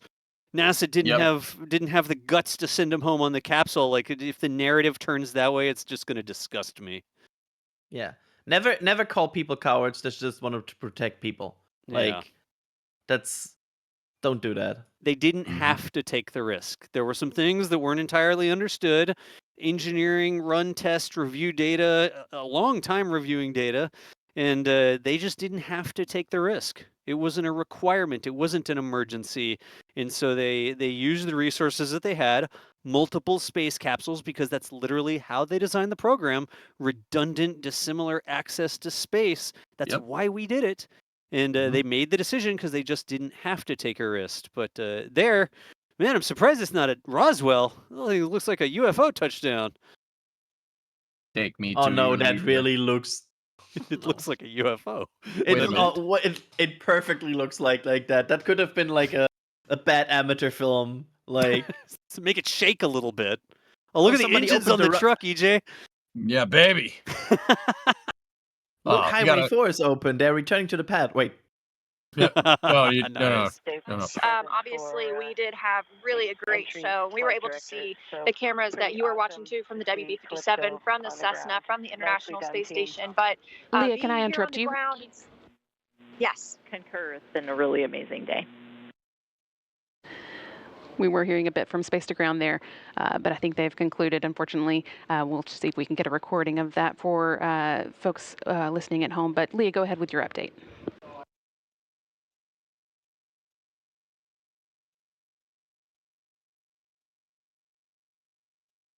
Just wanted that he's got one more hour here. We're listening in, folks. We're if there's his birthday here. Yeah, and that's what counts. Wait, what? Yeah, it was a good landing. It's pretty awesome. I mean, he's not wrong. Somebody's birthday? You guys are Happy birthday, guys. You are the best. Thank you. Sonny Williams there Okay. offering a slightly early happy birthday to Flight Director Rick Hempfling. He will be celebrating his birthday on September 7th, but technically in Houston, we're still a little less than an hour away from that. They are, of course, already on September 7th at the International Space Station. But Lee. All right. I want to view the capsule back again because super chat from Michael Rivera saying this is where you wait for the Kerbals to climb out and do the green goo experiment. Yes, you got to collect that science, buddy. Surface sample, get the temperature off the side, like get all the different science. Hey, there it is. Don't forget to put the flag there. Put the flag. Got to plant the flag. It's important. Yeah, I'm fall sure on they your will. face when you get off the ladder. Like, actually, they per the last recovery, if I'm remembering correctly, they do fly the flag from the little yellow cart that they use to get in to open the hatch. There you go. I'm pretty sure they do. See, I'm wondering if they're going to give us a feed like walking up to the thing. There's some safing to do, make sure the area is okay, like sniffers and sensors and stuff, right? But I'm wondering if somebody out there has a camera with a pack that will transmit us something. I hope so. If not, we would totally volunteer for the next time. I'm just saying. Alex in the back channel says deploy the Starlink antenna to transmit the science. Get the science points. That's too real. Yeah, there's a comment from Rook. Yeah, Jared Isaacman there. We'll be flying to space on Polaris Dawn. Coming up as soon as the weather lets them do that. Yep. It's not going to stop the exciting space missions right now. Yeah. I think it was Everything's responding to a tweet on our main account there. That's how we caught that one. Nice. Neat. All right. Chat, what do y'all think? All right. I caught the super chat there. I didn't want to miss that. What do y'all think about... Has anybody's opinion of Starliner changed yet? I'm curious. I mean, I can't speak for chat, but I said on a prior Flame Trench, I think it's going to come down just fine. It really is. You don't encounter that problem with the thrusters and not just sit there and be like, oh, the thrusters might overheat, whatever. No, you'd be preemptive about it and change it. And look, they did, and they got a good capsule. Calypso's back down on the ground. I have to say, That's though, a lot of no's. It is a lot of no's. I mean, you can wow. You can see who's sort of like thinks about it emotionally versus looks at the facts that are on the screen, right? Like that's the delineation you sort of get there. No, Das, they were informed already, and like they didn't change their opinion because they were like, oh, I always thought it would go this well like this. That's why they didn't change it. Ha! Oh, is this the end of the NASA coverage? Oh, no way. And it's either the end of the NASA coverage or they like to show their. Oh, here's the WB-57 circling the landing zone now. All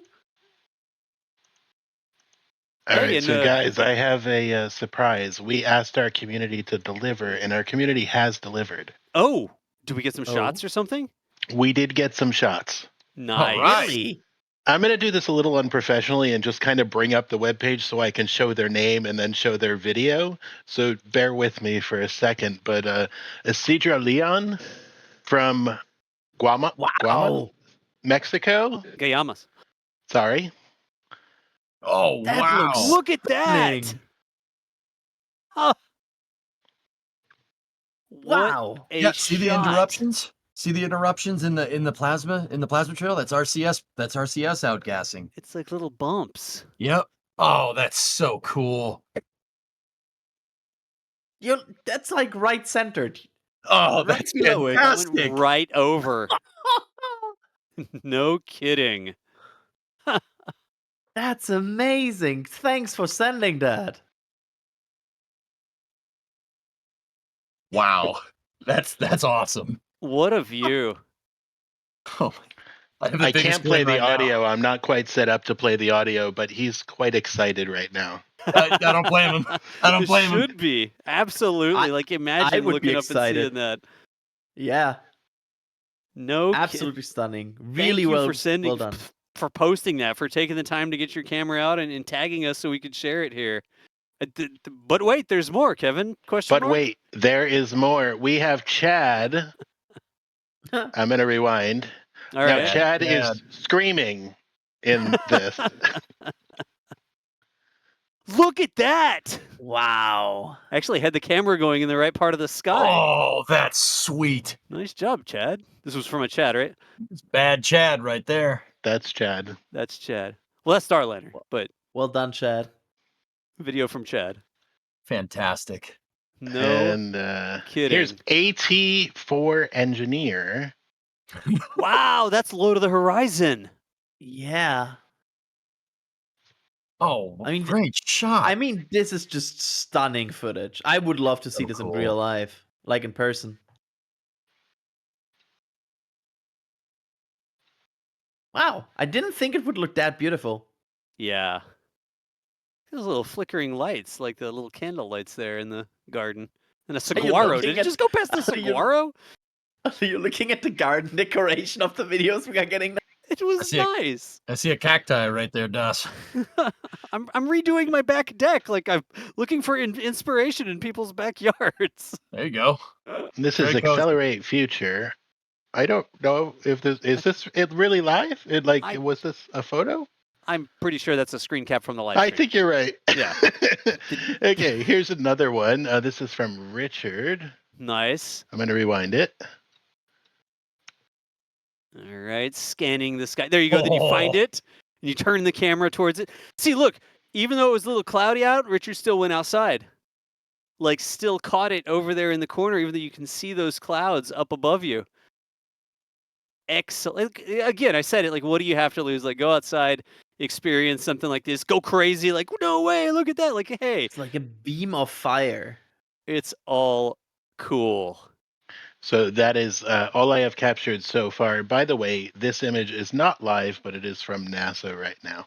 It's one of those NASA, what's the word? Like consolation feeds. It's like, it's not a real feed, but here's a feed that we're just giving you. So. It is a nice feed. Oh, I'm seeing more coming in. So if you guys keep talking for a couple minutes, I'll get those prepped. Hey, if you've got one of these and you put it on X, we're looking on X right now, but tag us at NASA Spaceflight. While you're there, follow or whatever. You don't have to. It's not compulsory, but we'll grab a couple more of them and share them with you. Again, these aren't, fancy, expensive cameras mounted to planes. These are real people who just like got the camera they had, their cell phone, whatever, and stepped outside at the right time and looked at the sky in the right direction and were able to experience a visible trail of plasma from a spacecraft coming back home to Earth. There's some There's some folks in chat, Das, that are in El Paso that said Tim said he felt and heard that sonic boom. That's awesome. No kidding. That's sweet. Oh, true. Yeah. Yeah. Super cool, Tim. Thanks for letting us know. That's awesome. Total- You wouldn't think, right? Yeah, like totally forgot about that sonic boom, but of course, yeah. It's Yep. re-entering, so it It will is have going that. fast. Yep. It's going fast, you know? No. And by the way, kidding. again, our community being so cool, they're going to some of the posts that we just showed and saying congratulations. Nice. You know, so that's really cool. If we, I know Kevin, you're busy. We may not have the bandwidth to put the links in chat over there for folks, but one way or the other, thank you for sharing this stuff with us. Don heard the boom in Las Cruces. That's awesome. So cool. It's loud, isn't it? You're like, whoa, wait, what was that? Yeah. It's like a cannon going off. Hey, there's a, look at Here's that, another hole in the Chris. cloud shot. Chris's dogs are going crazy in the audio. I like Kevin's descriptive video. Look at that, clouds everywhere, but you caught that one little hole in the clouds. That's what we said. Excellent. Like, all you need is a little hole. Look at that thing go. That's wild, man.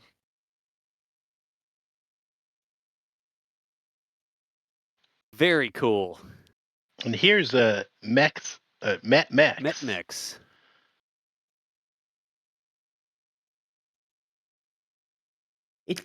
The streak was like so straight. Yeah. You know, I think if it persisted, it would look like a curve, but over the length of the persistence of the trail, it's very straight, right? And then a car just like driving down the street, no clue what's happening in the sky above them right now, just like driving home from work, or I don't know, it's Friday night, they went out to the bar or something like that, and they don't have no clue that there's a spacecraft screaming through the sky above them. Well, that always makes me downrange. sad because like there's also sometimes pictures or videos of people like ignoring rocket launchers behind them and stuff, and I'm always you just had to turn around to see something amazing. Hey, there you go. Chris, NASA Spaceflight there. That's Chris B. Putting some of the links in chat. We probably not able to get them all, but Chris is going to paste some of the links that he's getting tagged with there, so y'all can head over there and tell people congratulations or thanks or, you know, whatever. Oh, he's got them all. Apparently Chris has got them all, so. I am loading a few more. I'll get those up in a second. All right. Hey, we got a super chat that came in from Wumpy, who said, I'm definitely still skeptical with Boeing, given the recent history, but I can't deny that landing. Curious to see how this will affect the politics. I think that's a fair assessment, Wumpy. Like, there's still data to come in. How was it inside the capsule? All these sorts of things. Like, you know, can't run off and declare victory, and it doesn't feel right to say, I told you so, right? Like, that doesn't seem like really the right thing to do. Although, I guarantee you there's going to be some engineers saying that. Yeah. It is, you know, something, one point doesn't make a line. Boeing's got sort of 3 shaky points now, but it's not a nice solid line like SpaceX has with their history of Crew. But that's how you get there, right? You have to keep trying. You have to keep doing it. They have a couple more missions that have already been paid for, and we'll end up seeing how those go. Now, honestly, and this is my honest opinion, I don't see any commercial folks out there lining up to buy a ride on Starliner like you've got Polaris on Inspiration 4 or anything like that, Axiom on the Dragon capsules. I don't see that happening, but I'd like to see a couple more successful missions out of it and make some more inferences or opinions once they get a couple, they firm up that line a little bit. I mean, yes. Did we have commercial customers lining up for Dragon after DM2? You know, like. Yeah. It's an honest question. I don't remember. I mean, SpaceX it's been a blur, right? Like. Yeah, I'd have to go look it up. Like, I'd have to go and look at the date. And you don't even know, like, oh, when was the mission announced versus when was it booked? And that's not necessarily when they first started talking. You know, there's so much complexity, and quite often, or usually, it doesn't get shared. I mean, so, you know, I know there's a lot of Starliner skeptics out there, we'll call them at this point, right? Yeah. Like, we get it, but understand that NASA's fielding these 2 capsules for this reason. Everybody talks about redundant dissimilar architecture, right? And that's super important for ISS operations. But the whole point of the Commercial Crew program, guys, is to move low Earth orbit into an economic model, so a privatized model. So these capsules aren't just, it's not just Boeing, it's not just Starliner versus, Dragon right now. These 2 capsules need to exist post ISS to fund as avenues of transportation for a commercial low Earth orbit market. NASA's even playing into this game with the Commercial Low Earth Orbit Destinations program. And hopefully in the future, we see a nice, healthy, and robust low Earth orbit tourism, scientific research market that's all driven by this privatization that started with the Commercial Crew program. Space station market. Like, I want to see private space stations up there. Heck, launch them however you can. I didn't even care what rocket you put them on. Just get them up there. It's you got to remember, I've been gunning for Starliner's success. You want it to be successful because you don't want the ISS to stop and then have a single avenue of transportation to get to a commercial low Earth orbit market, right? You got to have 2 avenues. You don't want market consolidation, right, before the market even happens. That's bad. So right now is the time to get the kinks worked out. I mean, you could pretty arguable that they kind of already have. I bet. I mean, that capsule's down on the ground, right? So, I mean, it's going to take some time to review data, sure. Yeah, they need to review the data, and they need a more firm understanding and explanation that they should share with us, by the way, as to what exactly was going on with the thrusters and exactly how they can make changes to prevent them in the future. Exactly. Right? Like, that is the thing. They need to sit down, and I want a freaking graph with a picture of a thruster on it, and I want them to tap it with a stick and be like, here is what was going on, tap, tap, tap, and here is the change we are making so that the next time this flies, it's not going to be a concern, tap, tap, tap. And I want that. I don't think I'm going to get anybody tapping on a thruster diagram with a stick, but that's what I'd like. I'll do it for science. Let's go.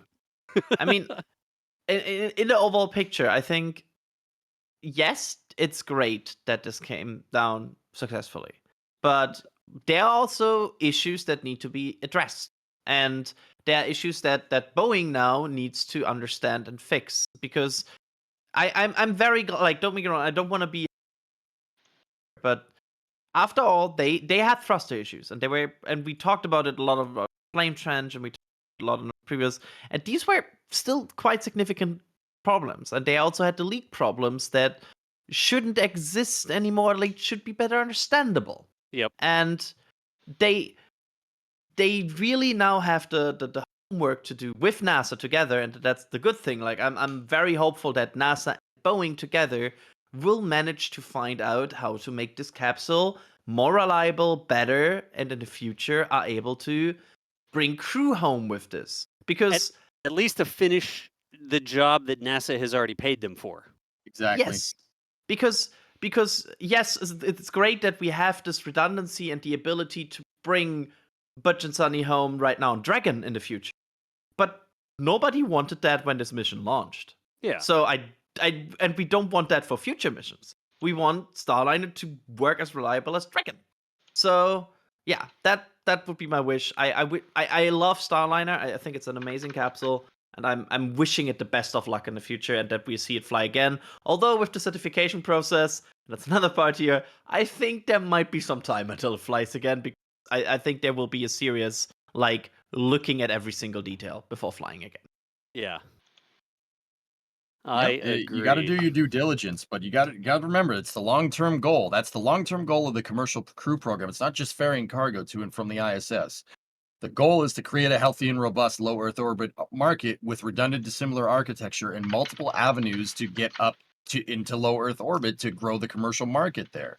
That's super, super important.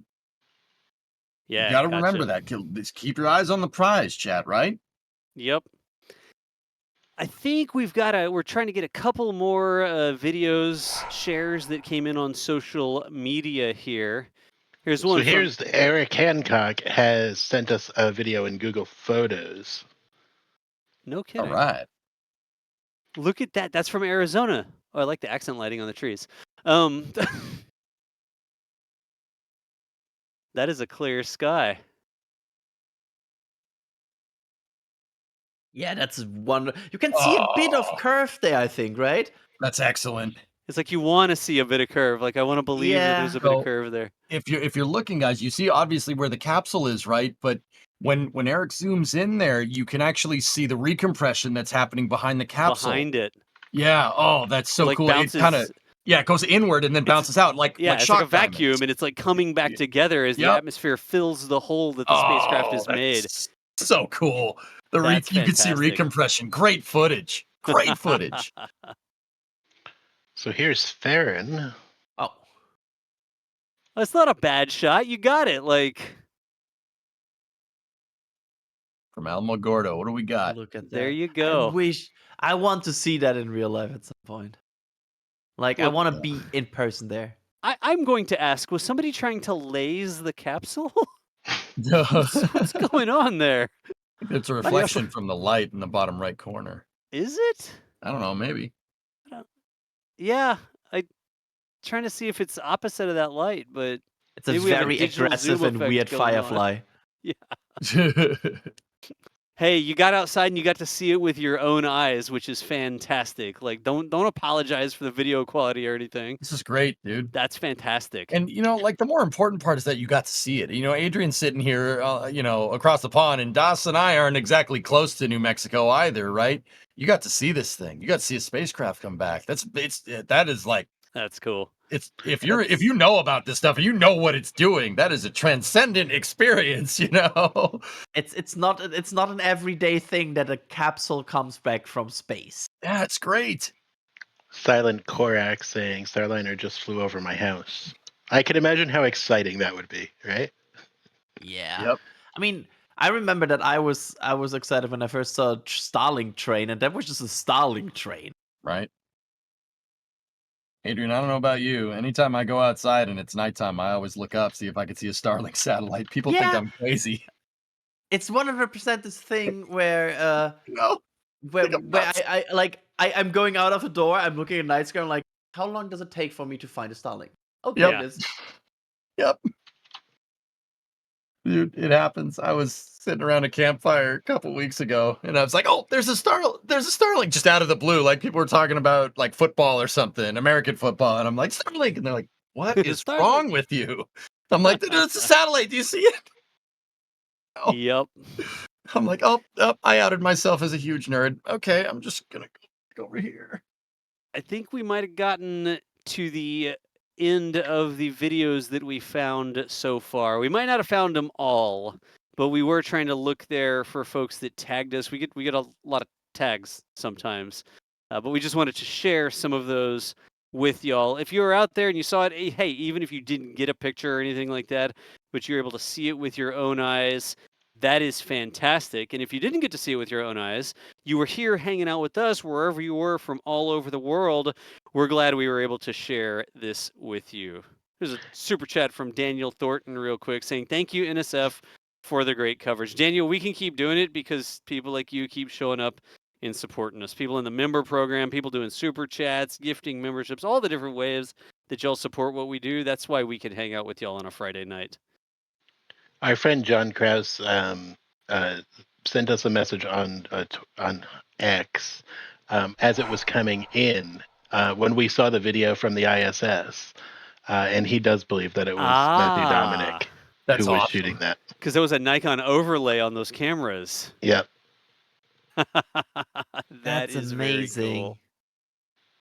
And y'all, that's how much the capsule just taps the brakes. Like the space station itself was still flying above the capsule as it went down to the atmosphere. It's not like they were on opposite sides of the planet or anything like that. Like you could see it there from the ISS. So how cool is that? Great. Back to panel 2 here, it looks like. Yep. Our panel 2 cam. Panel 2 fans can now relieve. We are finally back to panel 2. That is a nice flap, you might say. Yeah. Very nice flap. All Amazing. right. Look at this flap. Sorry, I won't do that again. Well, here's my sort of parting question for y'all. I'm curious, there's still 8,000 people. You know, the big event, there were 30,000 people hanging out with us, and the event's over and people go home.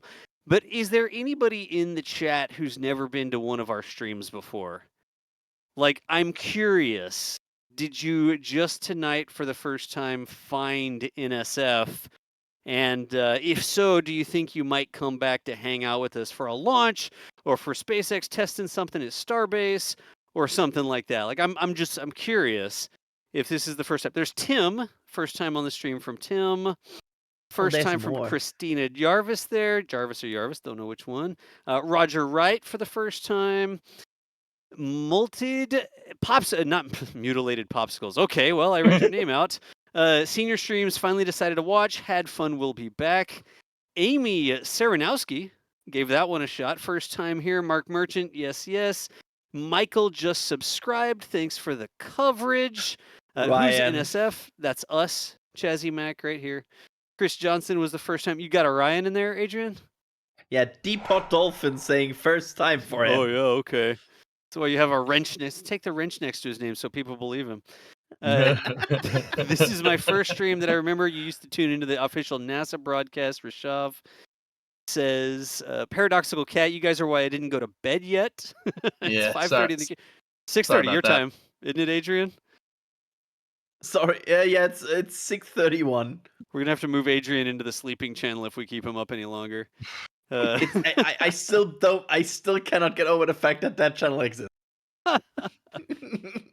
Subscribe. Old Al says we need some sort of subscriber SMS alert to people's phones. Check out Next Space Flight. There's an app for Android and iOS that we manage, we run, called Next Space Flight, and it will actually put alerts on your phone when launches are happening, when tests are happening, all that sort of stuff. And in the notification that you get will be a link to our stream if we are covering it. We cover most things that happened, especially if we've got folks that are cameras there. So anyways, it is a good app. And Nikonda, it is a good app. I agree. But anyways, folks, if you're here for the first time, welcome. This is what we do. My name is Das. EJ was here with me. EJ, voice to a name? Oh, yeah, that's me. Thank you very much for having me on here. It's a privilege sharing this with you guys, and I do appreciate it, Das. Thank you very much. Dude, this was a good time. I'm glad you were able to join us. We also had Adrian here. Adrian, name to a voice for the folks. I absolutely had an amazing time here. Enjoyed discussing Starliner with you all, and also get excited. Like, it was fun to just go into weird screaming mode once we saw Plasma. So always fun, and I would do it over again. Good deal. We have a ton of people, folks, helping us out in the back channel. Our producer, Kevin Michael Reed, clicking the buttons and pulling the levers this evening. Every now and then you heard him hop in as the disembodied voice. I guess we were all disembodied voices tonight. I'm in my body. I'm not disembodied. And Chris is telling me behind the scenes that my keyboard is famous now too. Sorry for typing. I didn't plan on being on stream, but it was just very mechanical. Yeah, it's very clicky. It makes a lot of noise. Is it what we got? You got blue switches in there, Kev, or what? I do. Oh, good man. Good man. There's a lot of respect for you. command for it. It's exclamation point tab. Tab. It's just tap. That's hilarious. Hey, we had Jay Keegan in the background as well, helping with some of the ancillary things, one of our producers as well. The news team, people helping us check facts and get information when we're answering questions and reading chat back there. It's an entire cast of people that makes this sort of coverage happen. But for tonight, that's going to go ahead and end our live coverage of the Starliner CFT return. No crew on board, but the capsule is down there in New Mexico. I want to say thank you to everybody who hung out with us this evening. If you want to find your way back, you know how to do it. If you supported us so we can keep doing this, we appreciate you as well. That's why we keep showing up. But for now, that's going to be the end of the stream, and we will see you nerds later. Thanks for watching. And here we go.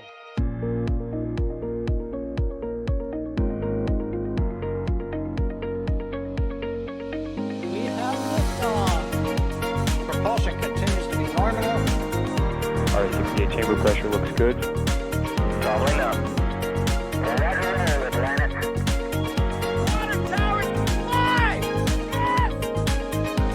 Tango down to nominal. Flight down to SC off. Bring in SC off. It's orange! 45! Oh my god! Oh my god! Decollage! Look at this! Put that in the big bag, Tingle. 343 unfolds to go. Indeed. We rise together back to the moon and beyond. This methane will be igniting in the flare, correct? Yikes! You bet. We don't need any more of these.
All right.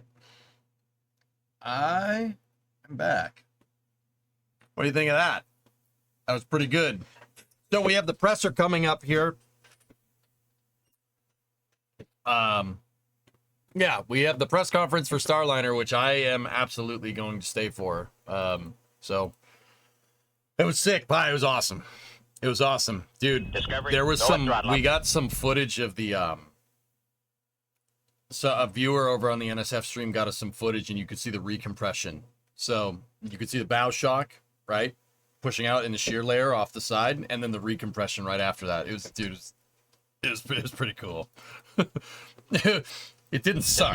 Let me put it that way. Boeing Space put an image of the capsule on the ground. Hey, Nader. 9-month resub Sith Boxer has a 5-monther. Thank you. Morning, Peter. How are you? And if you're coming in from NSF Membies, how are you? They trusted me enough to be here. But yep, here we go. Check it out. Starliner landed today at White Sands Space Harbor, New Mexico at 12:01 a.m. Eastern Time on September 7th. Teams on the ground welcome the spacecraft and are now preparing to transport Starliner back to Florida for analysis and refurbishment.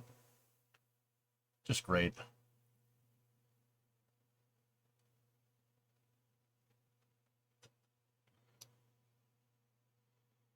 It looks fine. Looks to be in good condition. Good job on NSF.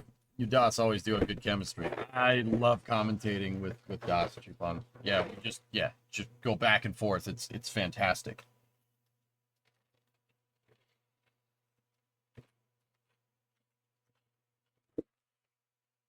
Just great. Just great. I'm so happy for that team, guys. They've been through hell and back. You know, I'm happy that thing is down in one piece. That's a good thing. That's a good thing for commercial crew. It's a good thing for NASA. It's a good thing for the private industry. It's great. Discovery, go at throttle up.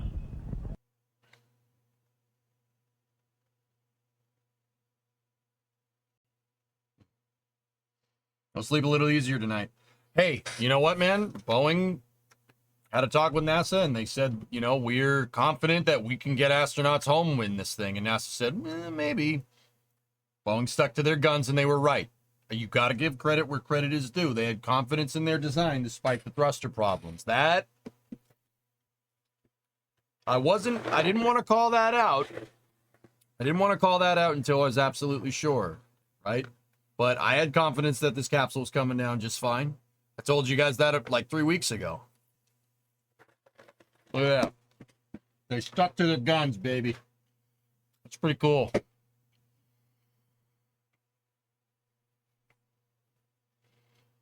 Hey, Martin. Glad you've joined Twitch. Right on.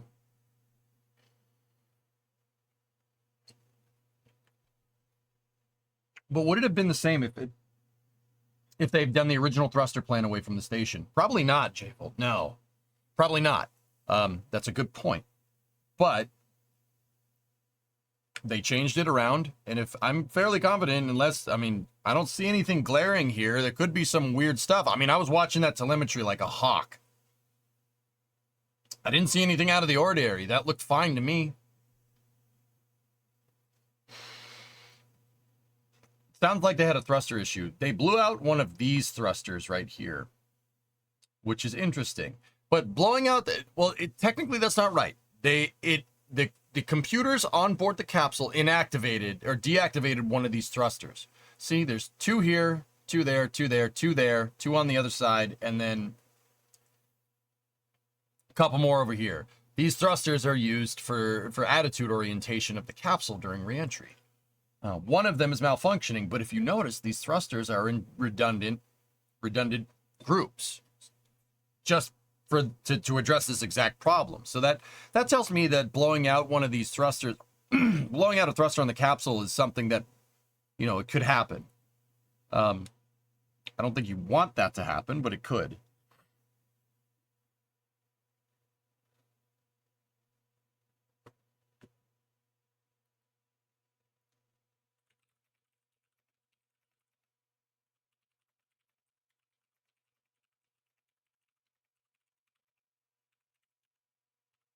Give me 1 second.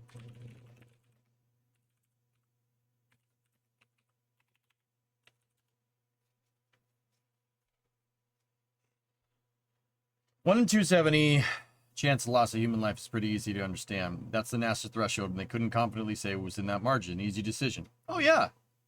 Whiskey. Oh, yeah. Hey, look, I mean, you want to discuss margins and probability of loss of crew all you want. How about this? Let me lay this one on you. Because you're not wrong, but also at the same time, NASA's paying you $4.2 billion. If they don't want people coming down on your capsule because they want you to test it more, you test it more. They're the customer. Remember that, right? They're the customer. Paying Boeing $4.2 billion. Look, man, it's kind of an L. That kind of sucks. But, you know, if NASA said, no, we want to be sure. We want to be sure. Just send it down without people. All right. Cool. Yeah, sure. No problem. Gonna not pay me, right? Like, okay, sure. They're the customer. Do what the customer says, right? I just love that NSF had you on an official stream. Thank you, Sid. Yeah. Starliner is a must for the future. Exactly, Zucha. Yep. Their crews, their rules. Damn right. 4.2 billion is now the going wait for a one-way ride to the ISS. Oh, that's so screwed up, man. That's so messed up. It's so screwed up, dude. After the ISS, what is Starliner's purpose? Starliner's purpose is to drive a low Earth orbit economy with two or more viable means of transportation to low Earth orbit. Sorry, it's getting late. You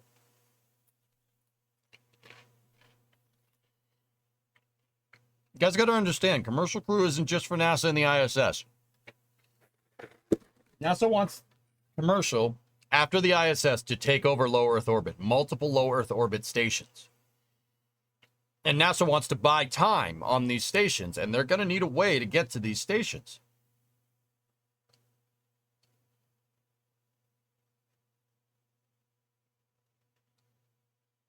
I don't think Boeing's going to fold the tent, Astro. No. I don't think so.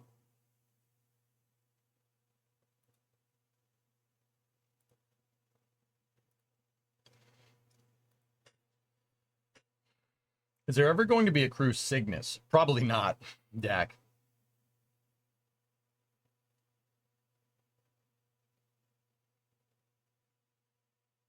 That screen's been blank for a long time, Oki. Thank you, though. Now, yeah, I guess the real question here from here on out is, what do you do, right? Like, and once again, this question will probably get asked a bajillion times, but Boeing has to review that data. They got to review it. They got to make sure. You have to. It's all about the data. What your opinion is, that don't matter. That doesn't matter.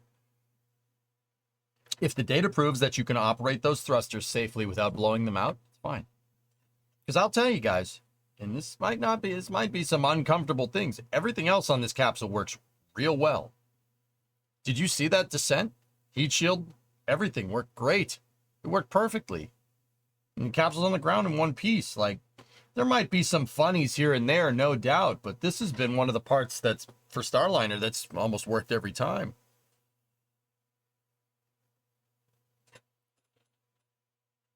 Oh, what the hell? Petition to put slideshow of Titan pictures on the blank monitor. All right, I'll think about it. Was it meant to be tilted coming back? Most capsules re-enter slightly tilted port. Yep. Dream Chaser and Dragon were always my hopefuls when the selection program for commercial with commercial crews. Shame they switched to cargo only for Dream Chaser. The aerospace, independently of the commercial crew program, Richard, is anticipating a human transportation market. That's why they're rolling out with DC-201. Yeah, look it up. DC-201. But yes, I know what you mean. But so you got to remember, Sierra Space was seen as a great risk at the time because their thruster, the maneuvering engines, Wow, that's ironic. Their thrusters on Dream Chaser at the time were no good. They had some serious problems getting their thruster components on the actual vessel itself to work correctly. They had just done a hot fire test with the thruster and it blew up right before the commercial crew contract was awarded. That's a little bit ironic now that I'm saying that out loud, but considering the thruster problems with Starliner, but yeah. I agree. As a shuttle fan, I'm kind of with you on that one. Don't get me wrong. I like capsules. Capsules are fine. Like would you rather have nothing?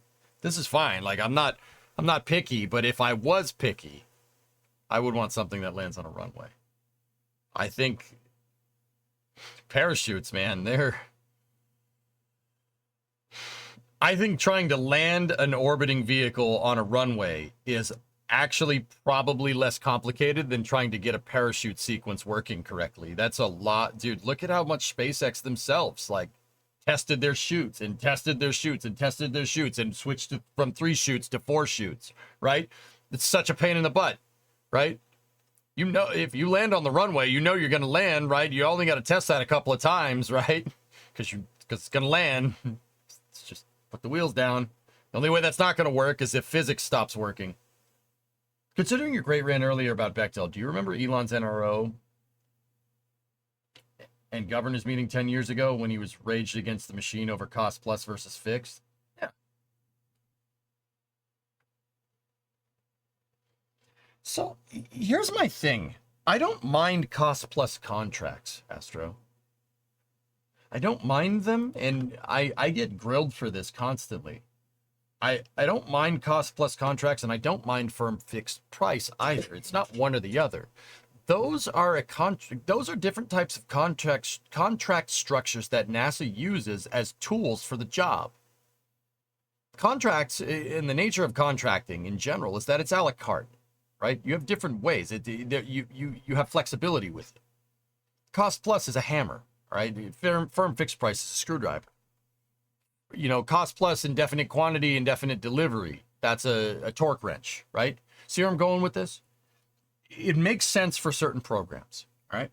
Now, here's the thing. So firm fixed price, you get your accountability because if you screw up, you're not getting paid. Then you're only getting paid a fixed amount, right?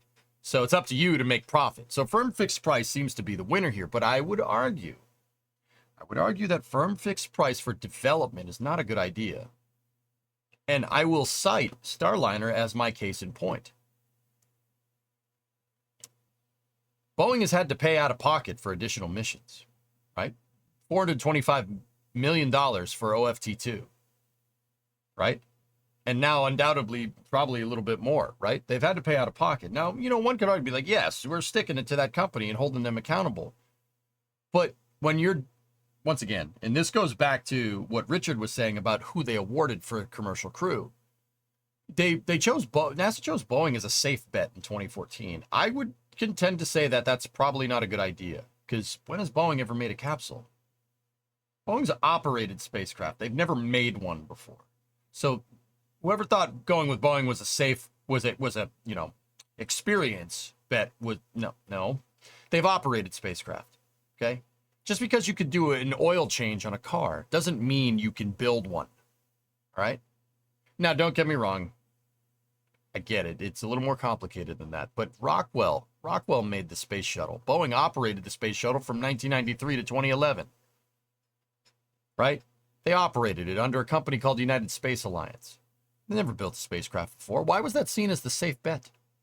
I would contend to say that their safe bet with a firm fixed price has caused huge delays to Starliner. Yeah. You might not like hearing this, chat, but it's true. Just saying.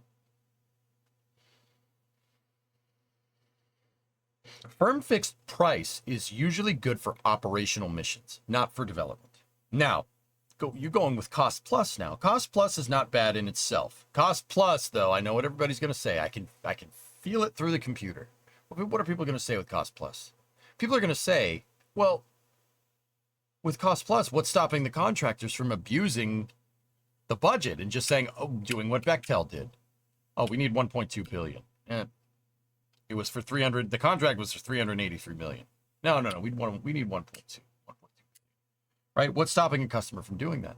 The thing that keeps cost plus contracting works is actually a variant of cost plus called cost plus incentive fee. All right? Cost plus incentive fee is basically a nice way of saying is we'll give you a blank check if you get this done for us quick. That's the way that cost plus contracting works. The Apollo program was structured like that. They didn't have a name for it at the time, but that's what it was. Now, is that an expensive way to do things? Yes.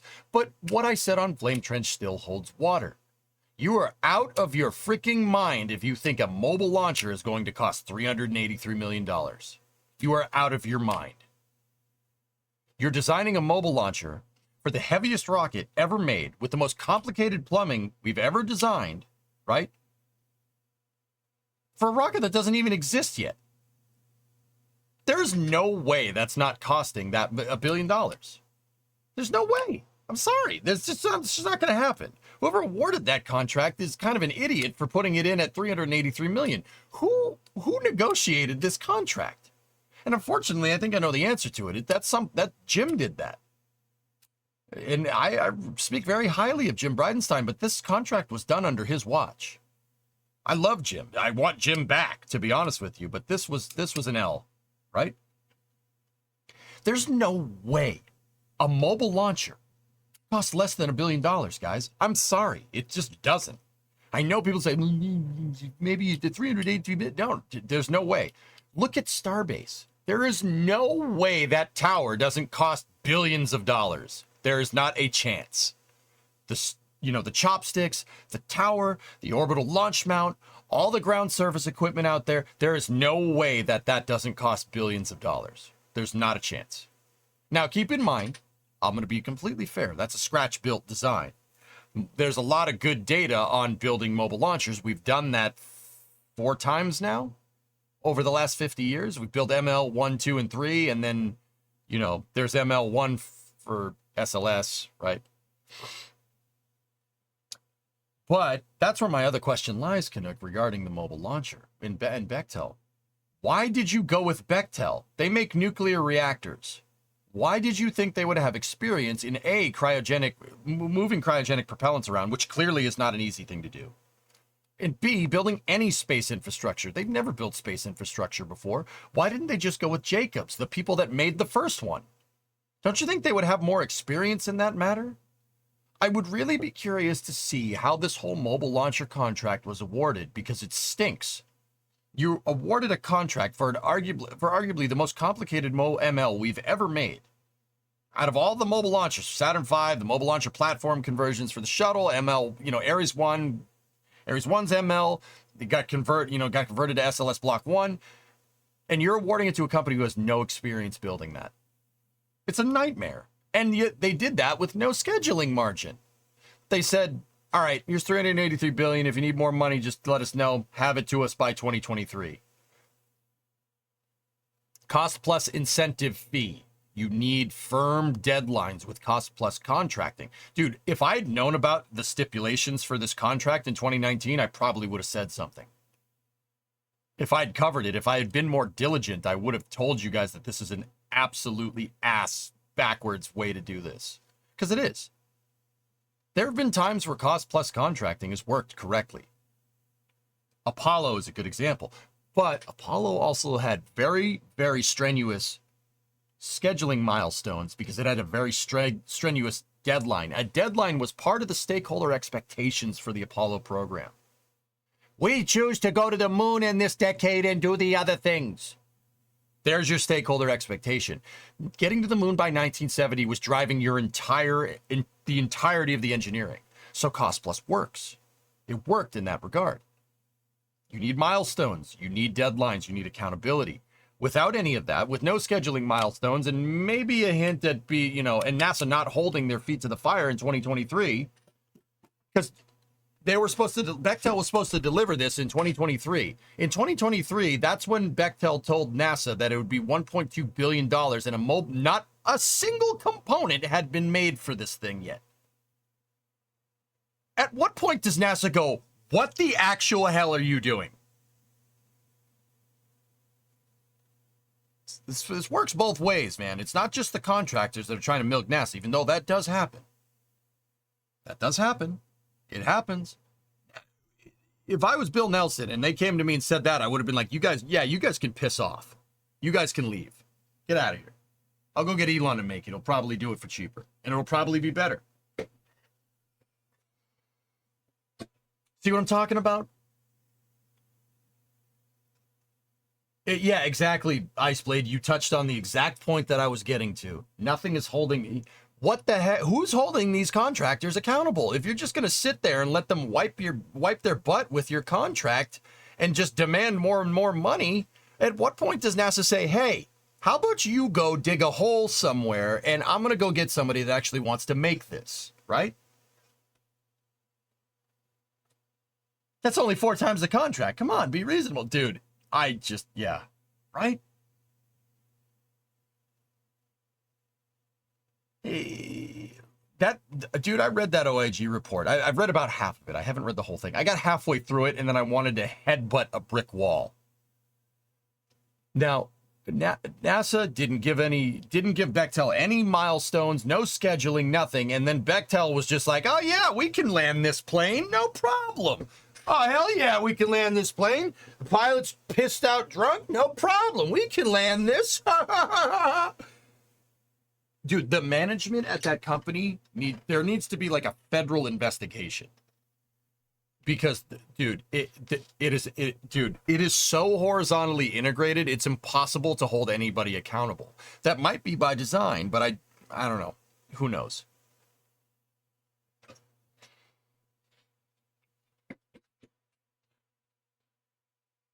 So it's on the government then? No, Sid. The overarching point that I'm trying to get at is that it's not either. Everyone is at fault. NASA, the contract is at fault for just being stupid. Right? If SpaceX did something like this, can you imagine the press clippings? Everybody would grill them. You know, everybody's looking for an excuse to bite at SpaceX because they're the top dog right now, right? If SpaceX did something like this, people would go bananas, right? It'd go bananas. You can hear the press artists, SpaceX milks the NASA for money, just abusing taxpayer dollars, right? But when these other companies do it, it's not a big deal. But also at the same time, NASA lets these companies get away with it. You just let them get away with it. Where are the articles saying NASA is pissing away your tax dollars? You should probably be concerned about this. I mean, we do get those for what it's worth. But I often find that those articles really draw a really stupid conclusion. They draw a conclusion that your tax dollars aren't being spent well. If this money was given to SpaceX, it'd be better. Yeah, guess what? And if my grandmother had wheels, we'd call her a bicycle. Great, what's your point? That they're going to, canceling SLS and all that money is going to go to going to go to Starship? That's not how this works. Canceling programs, any NASA program, canceling NASA programs, especially after stuff has flown. Every time we have done that historically, under the guise of somebody or some entity being able to do it for cheaper, NASA's budget has gone down, and they've been arguably stuck with less capability than before, despite costs going down. Turns out with spaceflight, you get what you pay for. Weird, huh? That's what I mean about that mobile launcher. There's no way that ML doesn't cost more than $1 billion. Kevin gifted 10.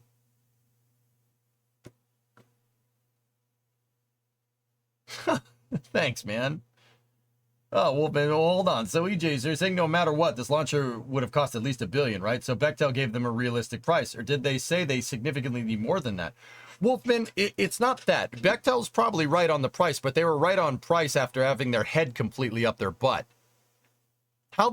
Read the OIG report, man. How this all panned out is NASA said, all right, we need an ML. Kevin, 3-month resub. It's your 3-month sub-anniversary celebration time. Thanks for the 10, man. How this basically panned out, NASA put out the contract for the mobile launcher, and Bechtel was like, yeah, we'll do it for $383 million. Yeah, sure, absolutely.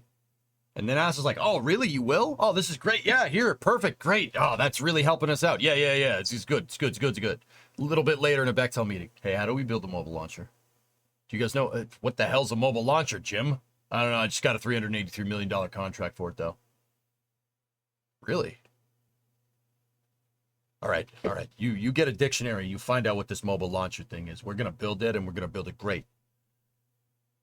That's what happened. They didn't know what they were doing. Dude, go look at the OIG report. Dude. It's hard to read, honestly. So Bechtel ended up giving them the right price, but they ended up giving them the right quoted price literally on around the time when they were supposed to be done.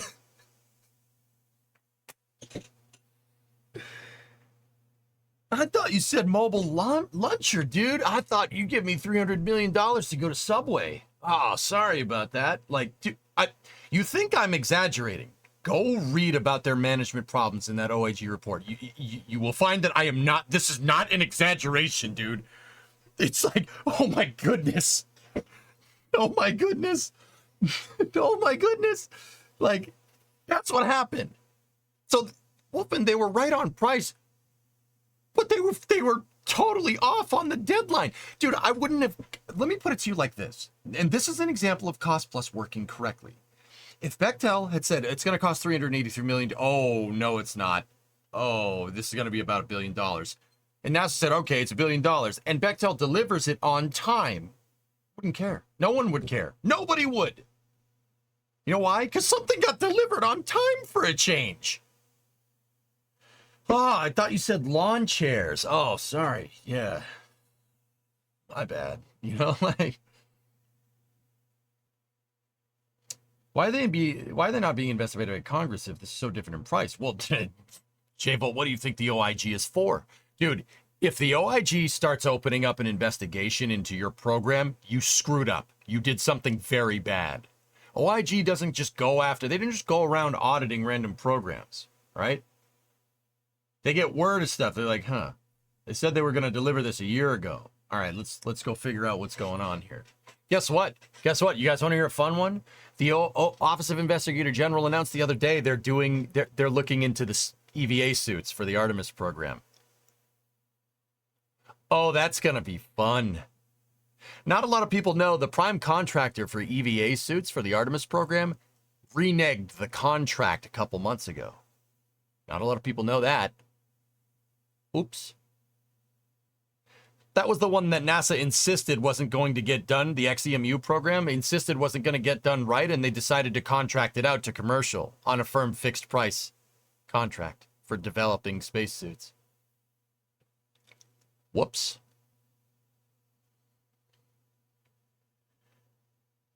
Whoops. I said that was completely idiotic to do at the time, and it looks like I'm being proven correct.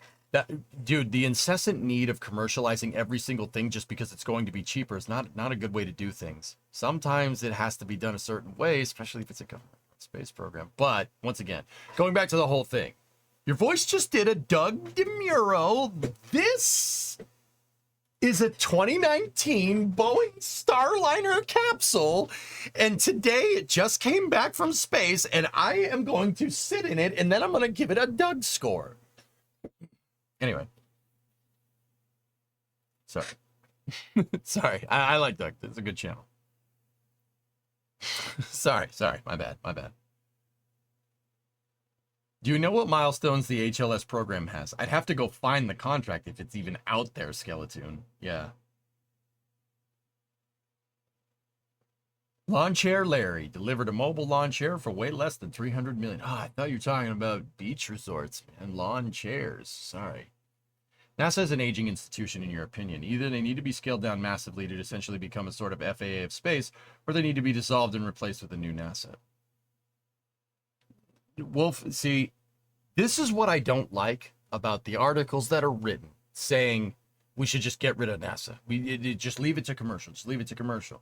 Well, don't get me wrong. We are rapidly approaching a point where that pretty much is the case. But also at the same time, look at the Apollo program. The Apollo program was the system that we use for leveraging contracts is exactly the same then as it is now. That hasn't changed. NASA's structure hasn't changed very much since then. In fact, I would contend to say in the past 5 years, it's more like the Apollo era than anything because they under Space Policy Directive 3, I think it was, in 2018 or 2019, I forget which one, they reestablished the National Space Council, which was the governing body at the time that got us the Apollo program.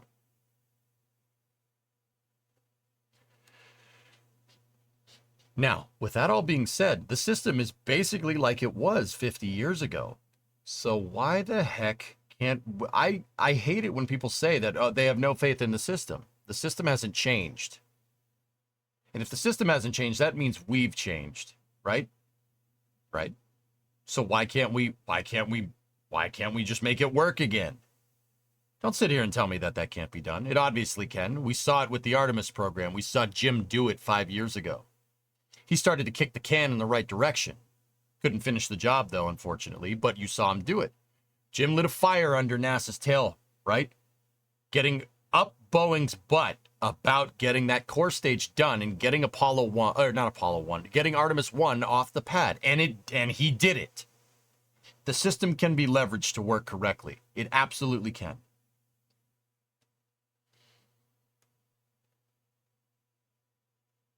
Once again, the system still works. Got to put faith in it, right? Because, guys, you can't say the system doesn't work, yet also we have something like Dragon. Because guess what? That's the same system. Commercial Crew is the same system, just a little bit different, right? Same idea. We are in a position, just on a little, this is a little bit of a side thought, but we are in a position where we could potentially have the capability of the Apollo program and also the capability of Starship. No spaceflight fan in their right mind wouldn't want that. And it's crazy to me that there are news articles that are written constantly to try to convince people that one rocket is better than two. That's hilarious. That's why? What? What are you talking about? Hey, Zucha, Tier 1 6 months in advance. Thank you very much. So how would EJ's personal space program look like? What's the first thing you would do? Deadlines. Deadlines. That's simple. Can you guys tell me when we're going back to the moon? Right now, no one can say for sure. There's no deadline, no accountability.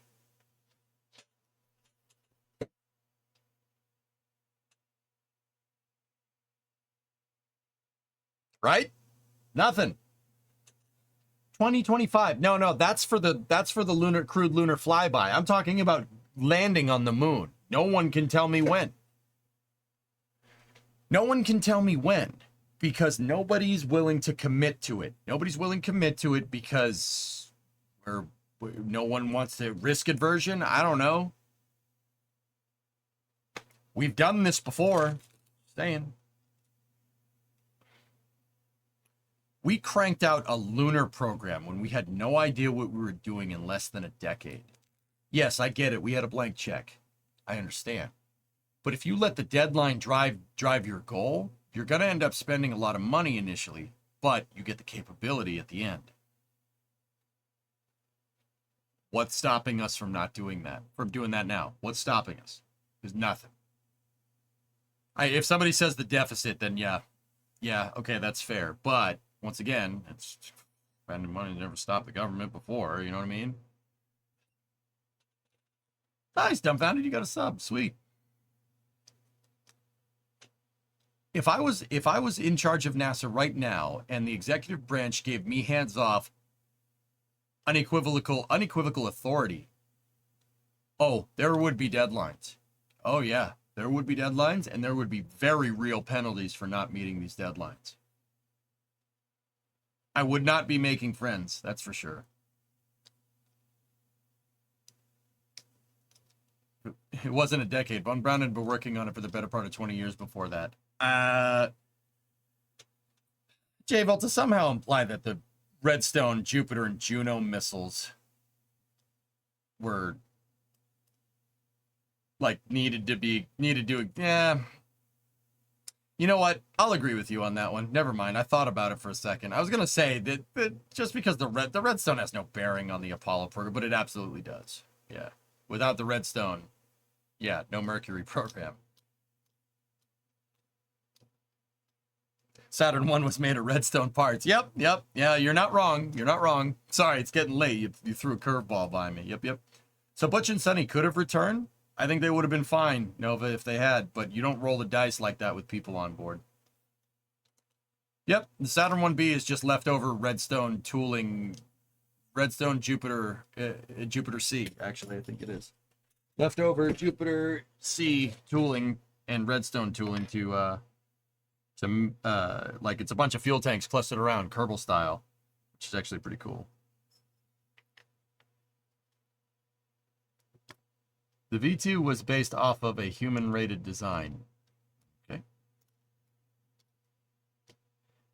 Mab, I would say that 95% is where they were ballparking it, but you got to be 98, 99% sure to put people on it. Dude, don't roll the dice. Why? You don't have to. Am I wrong in saying trusting China with deadlines is not a good idea? Dude, I don't trust anyone with deadlines, Sid. I don't trust anybody with deadlines. Since when has anyone ever said we're going to do this and get it done on time, right? Like, in the aerospace industry, like, once again, there's a fine line between a problem being very, very difficult and it might end up being a little bit behind schedule, but that doesn't mean it's not a good thing, but they still delivered, right? And somebody like Bechtel that was like, hey, we got a contract for a mobile launcher. The hell's a mobile launcher, right? You know what I mean? Stuff can be late, but it's still good. But okay, so what am I getting at, Sid? My big overarching thing that I'm trying to tell you is that talk is cheap. Talk is cheap. Look for the hardware. China says they want to go back to the moon. With what rocket? With what? The one that blew itself off the test stand the other day? You ain't getting very far with that. Not anytime soon. That's not to say, now don't get confused. That's not to say that China doesn't have the chops to do it. They absolutely can, and they will figure it out. You'd be stupid to think that they wouldn't. They're not idiots, okay? But talk is cheap. If China said they want to go back by the end of the decade, I'd laugh. You want to get there in 2030? Okay, where's your rocket? You're going to need something as big as the Saturn V to do it that quickly.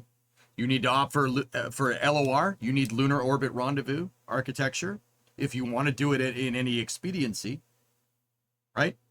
You could use an LOR architecture. It would take a lot longer. This is what the Apollo program figured out in the 60s. Joseph Shea was the name of the systems engineer that came up with this. He's like, we could launch it and rendezvous it a bunch of times in space, or we could just send the whole kit and caboodle on a bigger rocket. And they figured out that sending it on a bigger rocket is actually more expedient. Okay, so China, clock's ticking.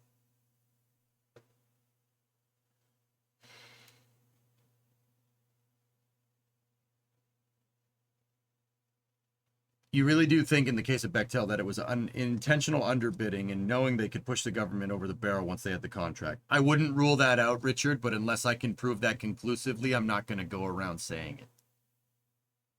You know what I mean? As an unbiased source that people listen to, you put the microphone in my face, I have to be kind of, I can't assume malice, all right? Even though Bechtel was the prime contractor on the Big Dig, something from my home state in Boston. That went $12 billion over budget. So it's a possibility, but I wouldn't go around reporting that, or I wouldn't go around saying that that's my opinion either. Hey, Astro Knucklehead! What's up, buddy? China has a moon rocket that is in early development, the Long March 10.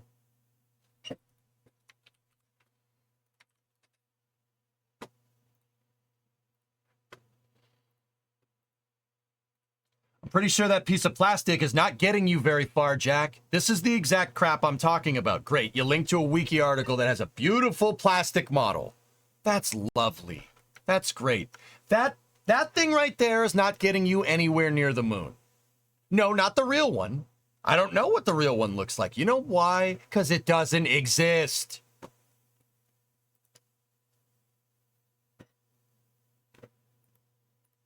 That's what I'm trying to tell you. We're planning on going back to the moon soon. We're planning on having SLS Block 1B. We're planning about having a second mobile launcher. How's that working out? See what I mean? Talk is cheap until you produce some hardware. And that's the case with governments. That's the case with private contracts. It's the case with anybody. Look at Blue.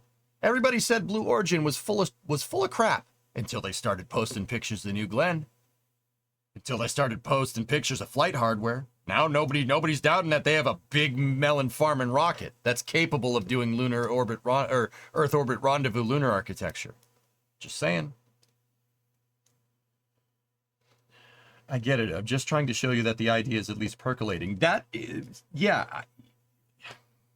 Jack, did I not make myself clear? I'm confused. Maybe it's getting late. That's the whole thing I'm trying to tell you. Everyone has plans about going back to the moon. Great. Guess what? The U.S. is the only one with a rocket that can actually do it right now. Just saying. You know why? Because it exists. If you went and we went inside to the transfer aisle in the VAB right now and took a picture, there's a moon rocket sitting in it. See what I'm getting at? It's not a model. It's not a fake mock-up. It's not a mass simulator. It's not a plastic model. It's real. And it's sent the Orion to the moon before.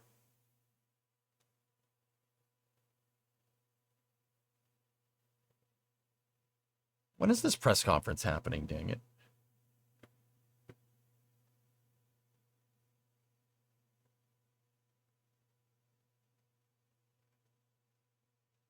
What are the expected laws regarding land grabs? That's not a thing, Sisfy. 8 minutes. There we go. Cool.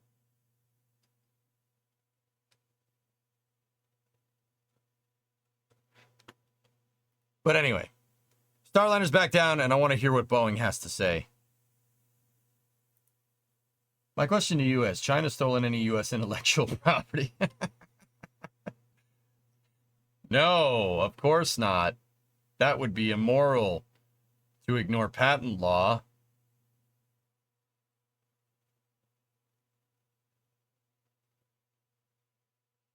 I always appreciate your candor and attempts to stay grounded in your approach. Thanks, Rich.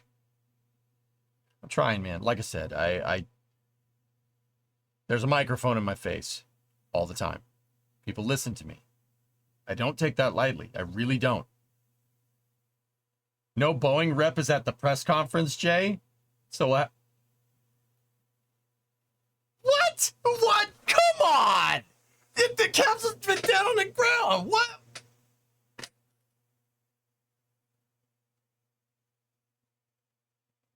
Stand behind your damn product. Holy crap. Unfreaking believable. What's that, Ice? Just confirm that this is from Eric Berger. There will be no Boeing representatives at the post-landing news conference. John Shannon and Mark Nappy were originally supposed to be here. Ask NASA why. Response, you'll have to ask them. It seems a last-minute change because there were 5 chairs set up at the news conference here at JSC. They just removed 2 seats right now.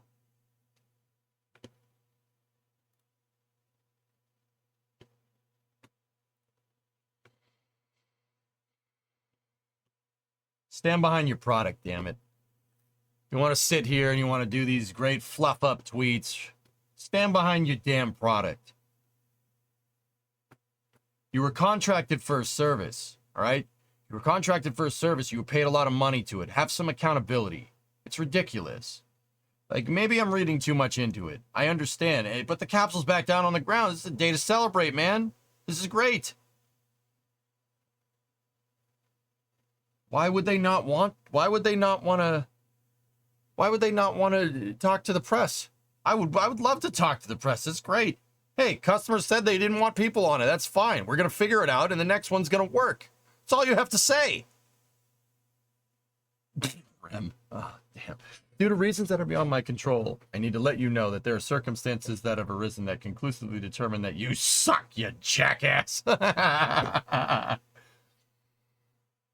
This is their moment to shine. What are you doing? Like, bro, stop turning this win into a loss. Stop it. Go and face the press. You guys were right. You were right. NASA said no, don't bring it back. No, it's gonna.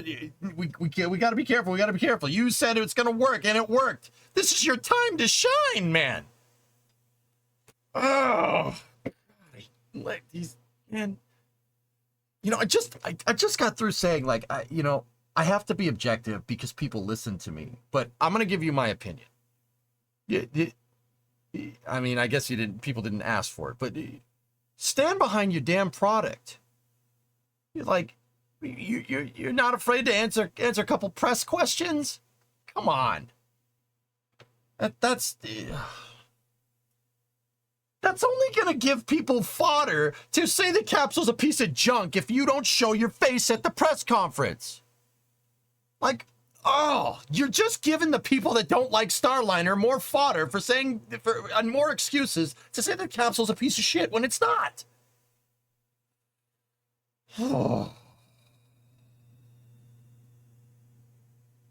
You're getting paid $4.2 billion. You're putting your company's name on it. Be at the fucking press conference. Sorry. Sorry. Sorry.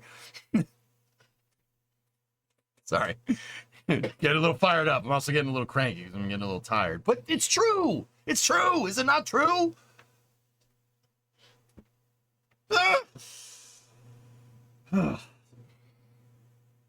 Okay. EJ needs a nap. Then fire the missiles.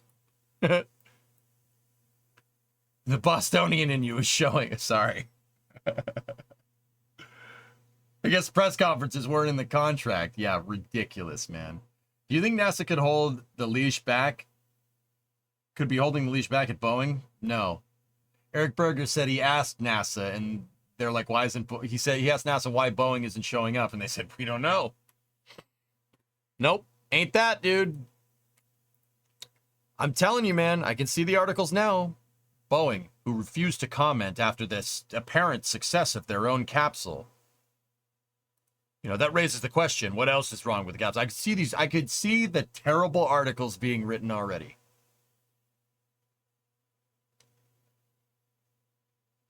Like, dude, that speaks volumes. I'm sorry, like, I usually stick to technical analysis, but you not showing up at the conclusion of a crewed flight test speaks volumes. Really, it does. That speaks volumes about how much you want to stand behind your product. The press isn't going to bite your head off, dude, if you own it up and say, look, we got some work to do.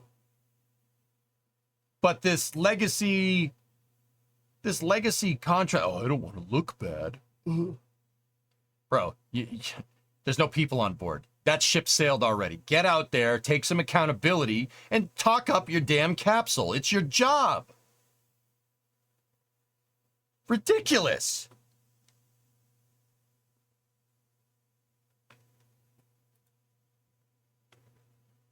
Sorry, this dude, that really activates my almonds, man. It really activates my almonds. I hate it. Stop it.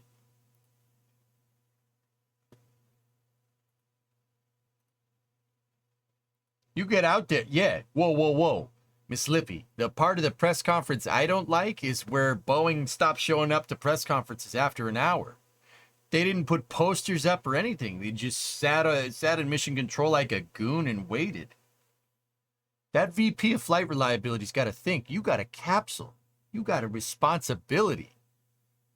If your crew flight test doesn't go right, you don't just not show up for the press conference and call it quits. You get your ass out there and you face that frickin' press. I think it's time to play dodgeball. The part of the story I don't like is where he gave up looking for happy after an hour. If you need a good read, it's an older book, Appointment on the Moon by Richard S. Lewis. I knew you like to read technical things. Oh, I crave it. I crave it, J. Bolt. Boeing's job is to be profitable. If they can alleviate costs associated with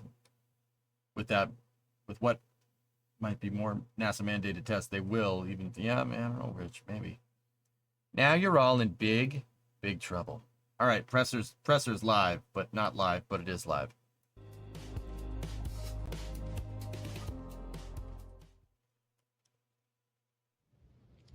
Good evening and welcome back to NASA's Johnson Space Center and our post-landing news conference for the Starliner crew flight test.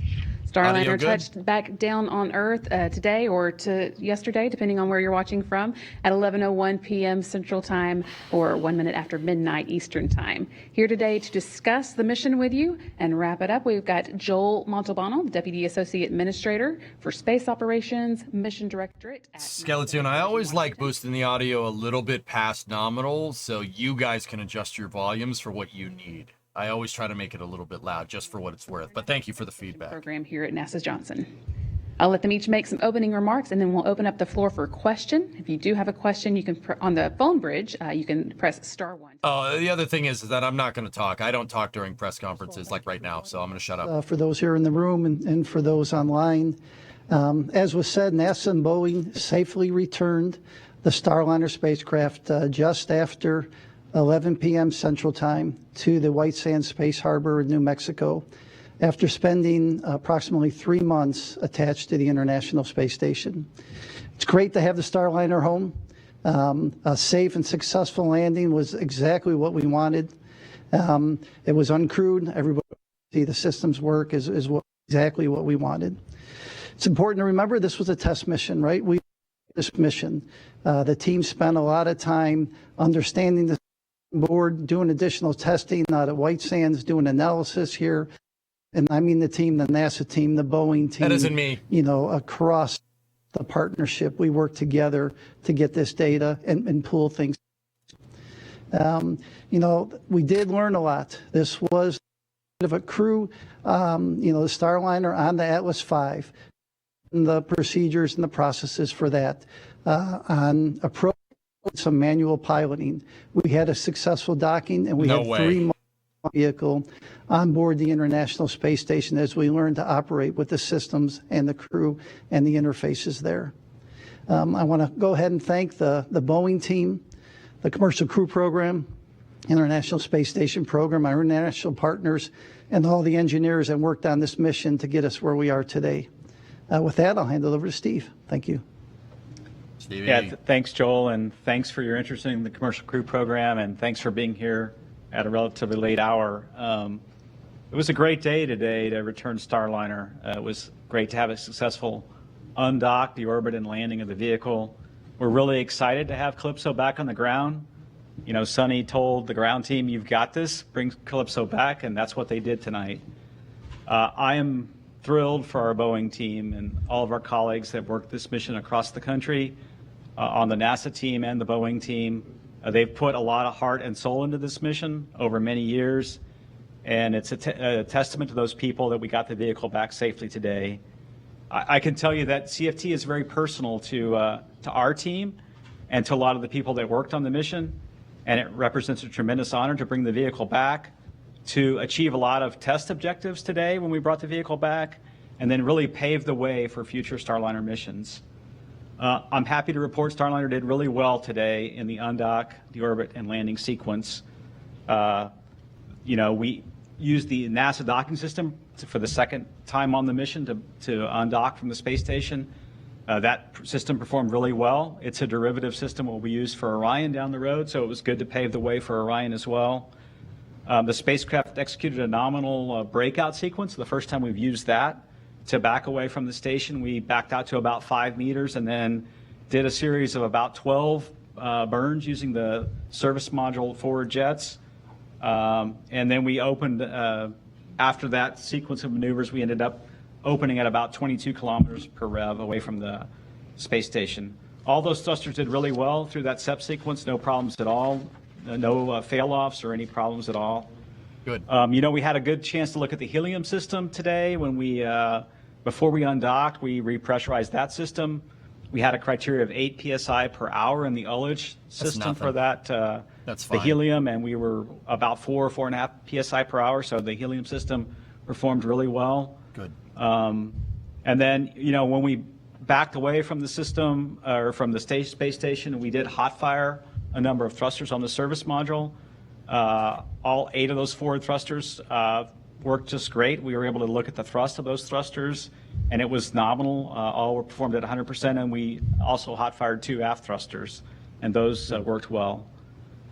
We had great performance from the GNC system, the guidance navigation control, the Vesta system, Last flight on OFT2, we had a little bit of trouble with what we call a calibration maneuver to really make sure that the attitude is good for this space integrated GPS INS system, and that went really well. We had a deorbit burn that executed on time at 11:17 p.m. Central. It was about 130 meters per second, 58-second burn. It was a really good burn, and the service module thrusters performed well for that burn. The OMAX performed well. We watched the burn. We saw a couple things in the starboard doghouse. We talked a little bit about the temperatures there being a little higher. One of the thrusters, S2A2, didn't fail off, but it had a little higher temperature than expected, so we'll look at that data a little bit after the flight. And then another thruster in the top doghouse had a little higher temperature. We intentionally had planned to inhibit the software to let thrusters fail off during the deorbit burn, and that worked fine. So we really need to go back and look at all that data. The service module separated away just fine. That sequence went well. Once we separate the service module, we don't have good insight into those thrusters on the service module, but we expected it to be in the Pacific Ocean, right where we intended it to be. During entry, the vehicle performed great. It flew just fine. The GNC system performed well. Perfect entry. The one thing that we will have to go look at after the flight is when we hot fired before we had the entry, we hot fired on the crew module. There's 12 thrusters, and one of the upfiring thrusters did not perform at all.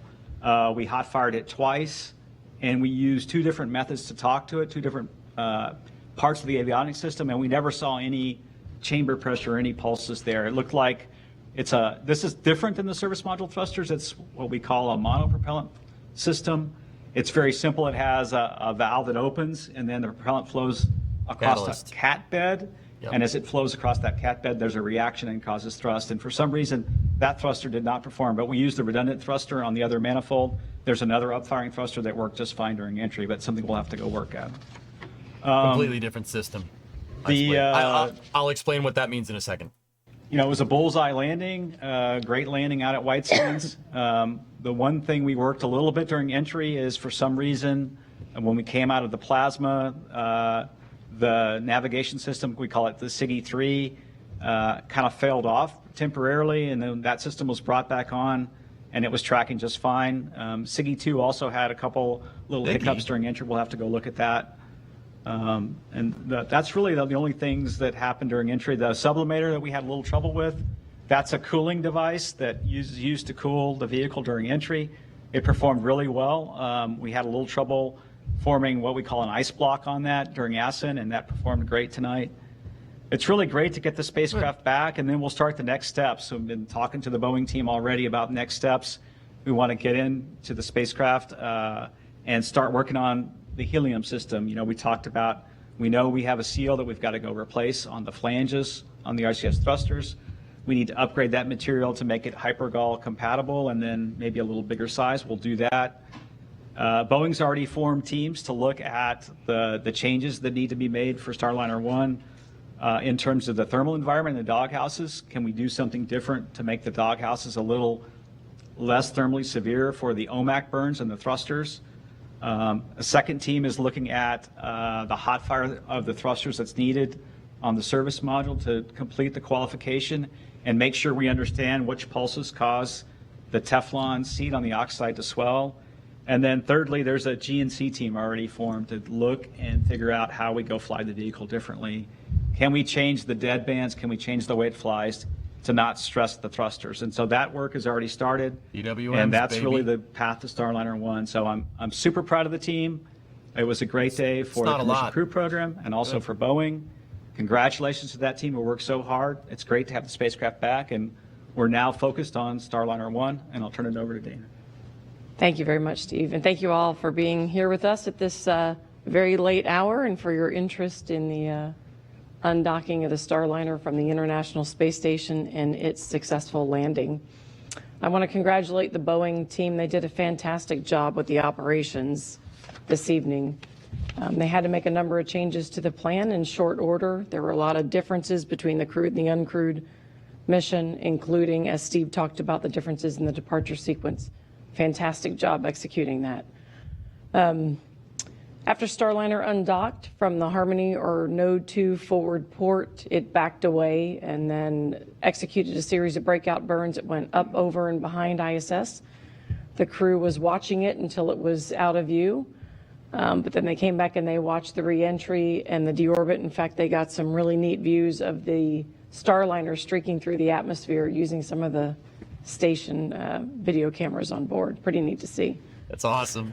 The rest of the month in front of us on board station is really busy. I know I've talked to you about this before, but just as a reminder, next week we've got the Soyuz crew exchange with the launch of the 73 Soyuz on September 11th, bringing up NASA astronaut Don Pettit. Don Pettit! Yeah! And then we're returning That's the NASA man. astronaut Tracy Dyson on the 72S Soyuz when that comes home. At the end of the month, we'll bring up Crew 9, do a handover between Crew 8, Crew 9, and then bring the Crew 8 vehicle home. I do want to express my sincerest appreciation for the team. They worked tirelessly over the whole summer.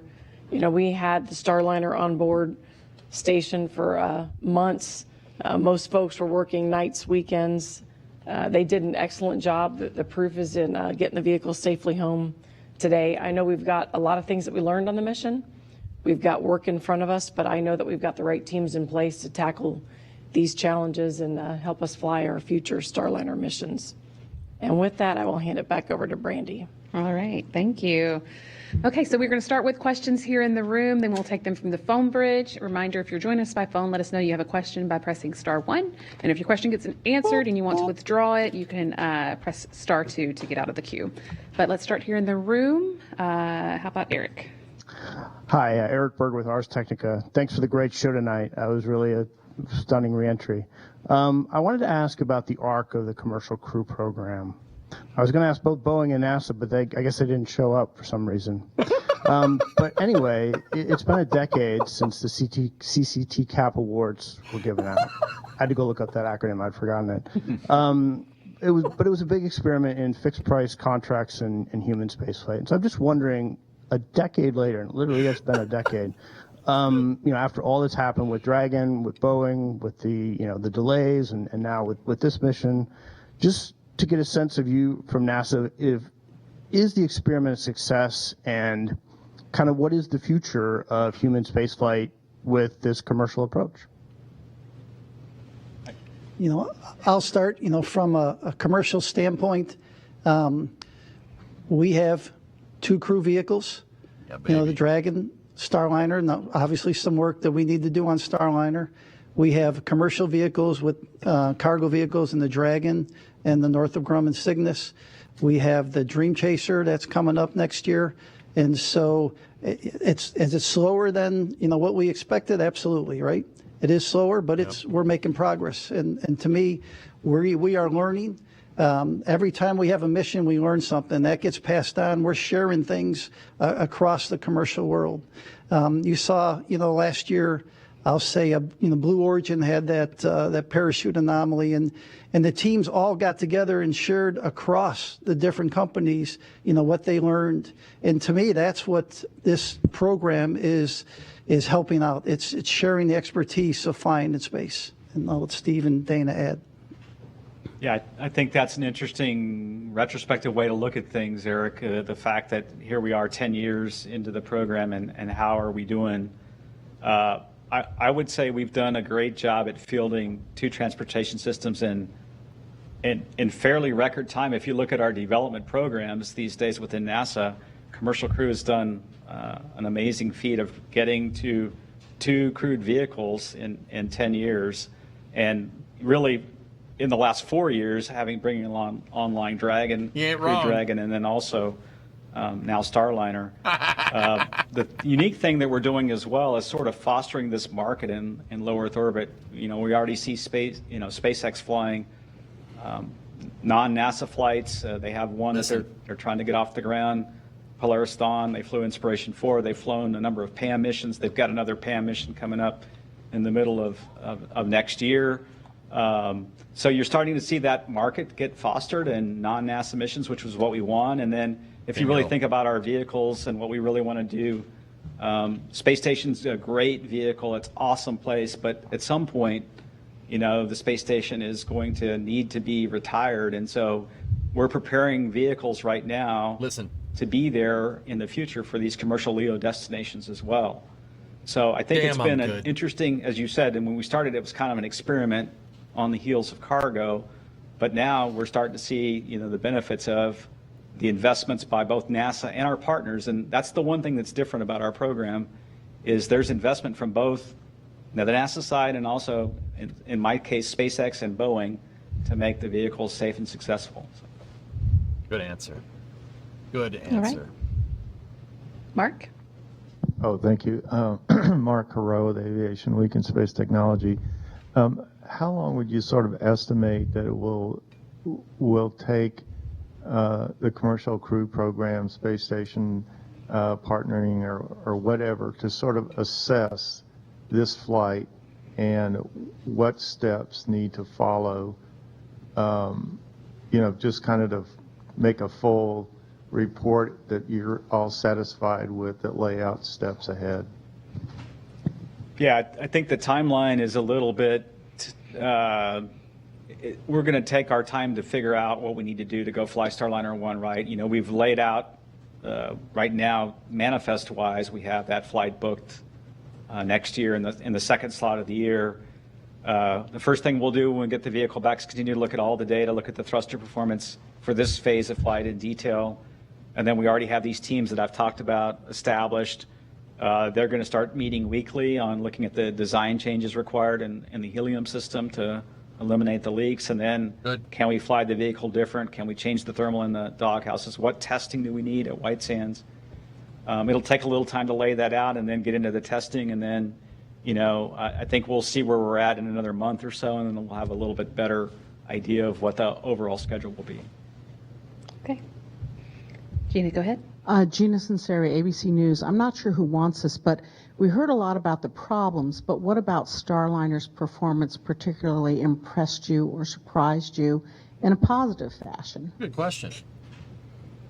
Yeah, I would say not a surprise, but if I just look at the 3 flights we've flown, OFT-1, OFT-2, and CFT, the Starliner performance and executing the entry phase has been just about flawless, other than the problem we see with the SIGI when it comes out of the plasma a little bit. It has a little trouble acquiring in one of the receivers, it seems. But if I look at the way the vehicle flies, the thruster performance, hitting the target at the landing site, the parachute deploys, separating the forward heat shield, and getting the drogue parachutes out, stabilizing the vehicle, then putting the main parachutes out, and then separating the heat shield, which is a complicated separation, and deploying the airbags.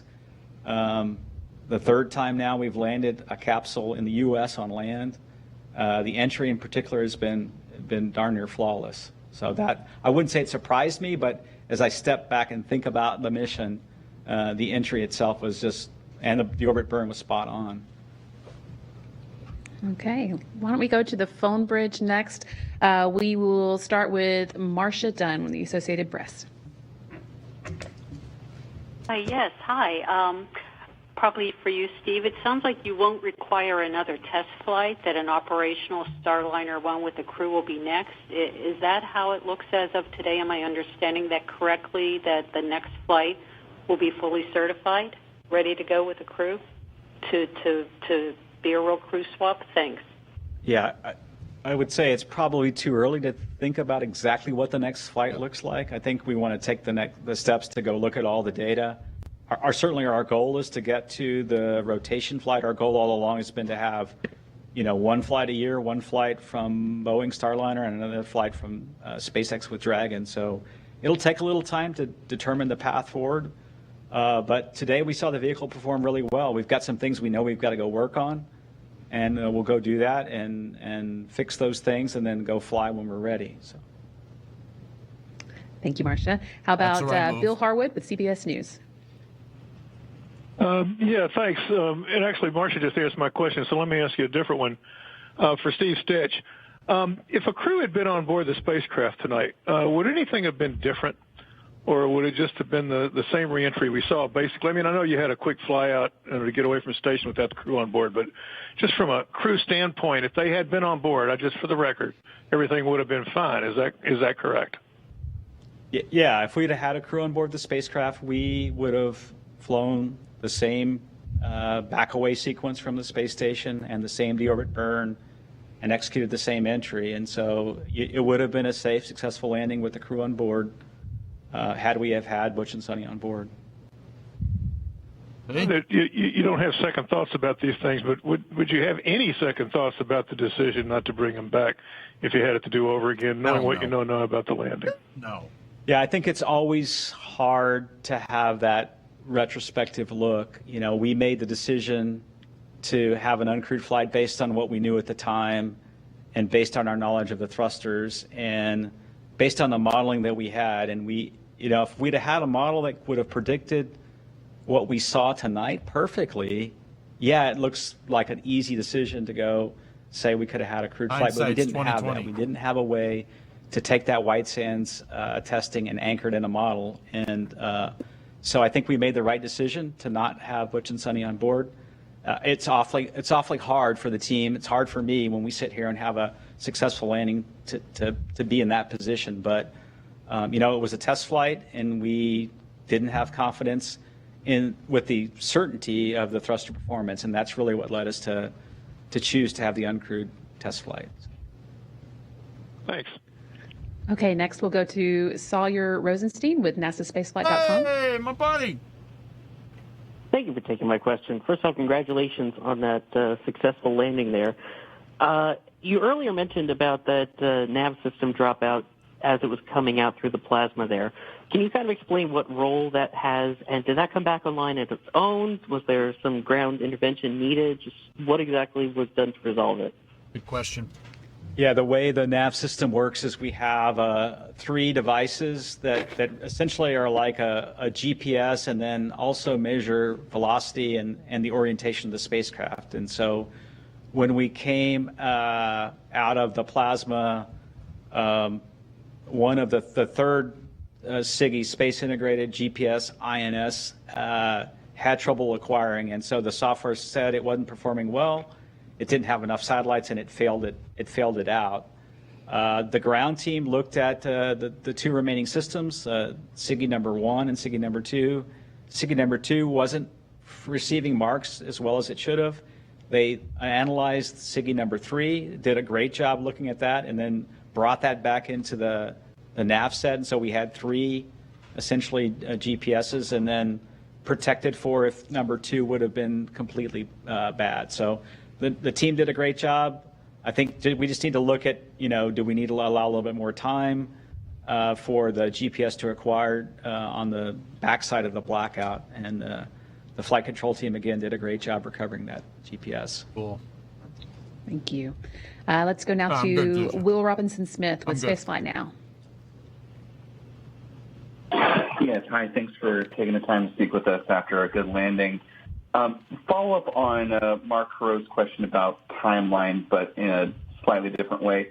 When do you expect that Calypso will arrive back at the Kennedy Space Center, and what's the immediate work that will need to be done once it arrives here? Thanks. Yeah, don't have the exact timeline. It usually takes a couple of weeks to get it back. One of the first things that happens when it comes back is a lot of the data that we get on board the spacecraft goes through the tracking data relay satellite to the ground, and we can see that telemetry in real time. But there's also recorded data on board. For the test flight, we have a number of sensors across the systems that record data. We'll want to downlink all that high-rate data and take a look at that data.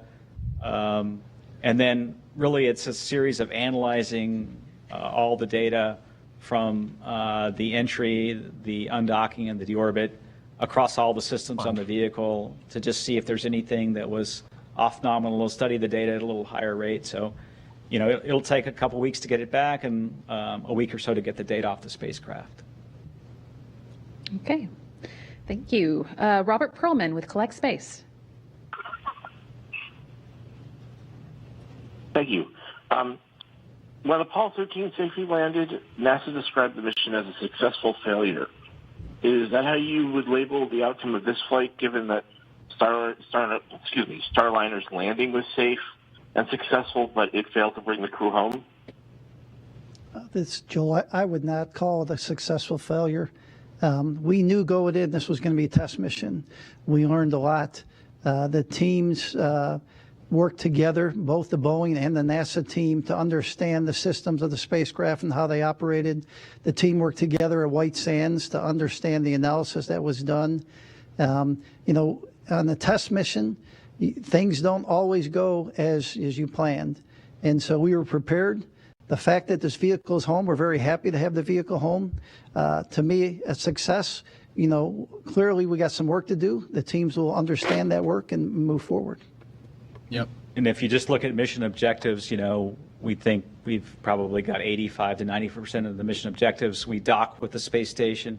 We stayed docked for 3 months, as Joel said. There's a lot of learning that happens in that 3 months that is invaluable for an increment mission. We did a half of an increment, essentially, having the vehicle there, understanding how to work. The Starliner team worked with the ISS team, analyzing the data for those 3 months. So in some ways, the mission overachieved some objectives in terms of being there for extra time. Not having the crew on board, obviously, there's some things that we lack in terms of Butch and Sunny's test pilot expertise at how the vehicle performed, what they saw in the cockpit. We won't have that data, but we still have the wealth of data from the spacecraft itself. And so that will go toward the mission objectives and the certification of the vehicle. Thank you. Stephen Clark from Ars Technica. Hi, good morning. Thanks for taking my question. A couple ones, if I could. Steve Stitch, you mentioned a couple of the thrusters on the starboard and top doghouse got a little warm during the deorbit burn sequence, I believe. You said you inhibited some of the limits to prevent them from failing off during that deorbit burn. If those normal limits had been in place, would those thrusters have been deselected at the temperatures they reached? And also, since no one from Boeing is there, Steve, I'll ask you this. What's the kind of the state of the service module for Starliner 1? Is it fully assembled? Do you have to start taking it apart to get to these seals that you may need to replace and any other hardware changes you might need to make before that mission? Thanks. Yeah, let's see. Relative to the temperatures getting a little high, I don't have the data with me to see whether it would have failed off or not had the software been enabled. We intentionally had planned to fly the flight with the software inhibited even before the thruster problems.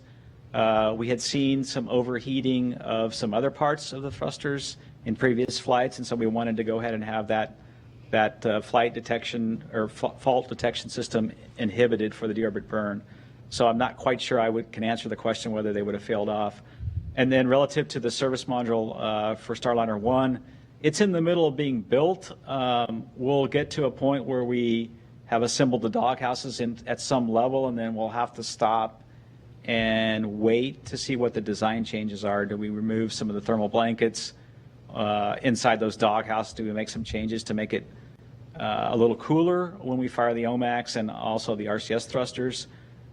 So it is in a state of build and undergoing the final build process, but we'll hold for the final doghouse assembly until we understand the design changes. Thank you. Apologies if I mispronounced this, but Isam Ahmed from AFP. Yeah, Hokie. Yes, hi, thanks. Yeah, just to follow up on a couple of questions from before. Is there an actual chance that the next flight could indeed be crewed without requiring another uncrewed test? And no. Is Boeing pushing for that? Or have they spoken to you about that at all? And just wondering why they're not on the call. Thank you. Let's see, we'll start from the end there. We did talk about Boeing before this. They deferred to NASA. I'm using this as an opportunity to speed up. No, you're not going to know. You're not going to know until you review the data, until you test it, until you validate it. Make sure that you have a flight regime that's going to be safe for people. That's when you make the decision if the next one is going to fly people or not. And I think, relative to getting to our final capability of having a certified vehicle and having a capability to do the rotation missions with space station, I think both Boeing and NASA share that goal. We would both like to get there. I think we just need a little time to lay out the plan. and look at what testing is required and look at how can we validate that testing in flight. See? And then what would be the risk with proceeding once we understand the design changes. So we just need a little time to work through that. Okay. Let's go next to Jackie Goddard with Times of London. Hello, Jackie. Hello, thank you. Yeah, just following up on that last question, we're not getting a straight answer to why aren't Boeing here? I know you all want to be diplomatic, but can you kind of give us an open, honest assessment of, is there a kind of healing process that now lies ahead? This kind of should be a sort of moment of celebration. Healing process? Here at the table, there's no explanation why. It doesn't appear that there's joyful unity, if there is. How do you folks fix the rift? Is there a rift? Is there damage being done to the relationship? Thank you. Okay, so I'll answer again. You know, we talked to Boeing. They said, hey, we'd like NASA and to take the press brief. They deferred to us to talk the mission. I can tell you that the three of us have all talked to the Boeing managers after the landing. The Boeing managers came into the control room and congratulated the team, talked to the NASA team. And so Boeing is committed to continue their work with us. And I think, you know, from a human perspective, all of us feel happy about the successful landing, but then there's a piece of us, all of us, that we wish it would have been the way we had planned it. We had planned to have the mission land with Butch and Sonny on board. I think there's, depending on who you are on the team, different emotions associated with that. And, you know, I think it's going to take a little time to work through that. For me, a little bit, and then for everybody else on the Boeing and NASA team. So. Yeah, I hear that, but you still got to show up to your press conference. Okay, next up we have Micah Maidenberg from Wall Street Journal. You're not wrong. You're not wrong. Hey, everyone. I think this should be for Steve. Steve, closing the mission, I think, unlocks a milestone payment for Boeing. Is that right? And how much would that payment be? And would Boeing get all of any payment, you know, because Starliner came back uncrewed and I think, as you mentioned a couple minutes ago, got to 85, 90% of the objectives for the flight? Thanks. Yeah, so there are a couple milestones out there relative to ops readiness that we'll have to assess, and then certification is the big one. That's the big one that's coming up. And we were working toward that. We'll have to look at relative to the systems that need to be changed. What does that mean for certification? You know, there were some changes to the vehicle that we talked about pre-flight, that there's some changes to the suits that are going to happen, changes to the seats that affect certification. And then obviously another aspect that has to happen for certification is we need the vehicle to go to both Node 2 forward and Zenith port. And those are all wrapped up in certification. So we're in the process right now of laying all that work out in terms of what we had planned to do, and then obviously what the changes are. And then we'll assess that milestone when it's the right time. Okay, next we'll hear from Marcia Smith with Space Policy Online. Station ears talkative. Marcia, if you're online, you can ask your question now. Marcia. Sorry, I thought that Michael was still asking a question. But anyway, my question had to do with the crew module thruster. And I'm curious, when was the last time that thruster was tested? And were there any problems with the crew module thrusters on the previous two flights? Let's see, that's a good question. That thruster, the upfiring thruster, CTU-2, was last used in 2019 on the OFT-1 mission. It performed well. All the thrusters on OFT-1 on the crew module performed well. We did have one thruster that was deselected by the software on OFT-2. This was the crew module thruster. It was very late around the time frame of drogue deploy, and we figured that out to be a command problem. So where the command didn't come out of what's called the integration propulsion controller correctly to the thruster, we took that thruster off the vehicle, and we sent it back to the vendor. The vendor tested it, hot fired it. That thruster worked fine. This thruster today looked different, I would say. In terms of multiple attempts to hot fire it, it had no response at all. The thruster that had failed off due to a command problem had multiple thruster firings. It passed the hot fire in OFT1, in OFT2, and then also had multiple firings during the entry. This one, for some reason, just never fired, and so it looked like the valve perhaps was not opening for some reason. So we'll have to take that thruster off the vehicle when we get it back to the C3PF, send it back to the vendor for some analysis, and then we'll know more about what the fixes are for that as well. Okay, now we are going to go to David Curley with Full Throttle. That was a good question. You've talked to Steve in the past about, what do we do about the vehicle? Is it changing some of the materials in the thrusters? Is it redesigning the doghouse? I know you have a lot to learn still, and so does Boeing, but how much work do you think is actually ahead? Is it just using a computer to tell the thrusters to fire in a certain way as you did on reentry? The data's going to tell you what you need to do to redesign the system. Until they go through all that and figure out exactly what they need to change, you don't go around changing things willy-nilly. We have, again, several teams off looking at that.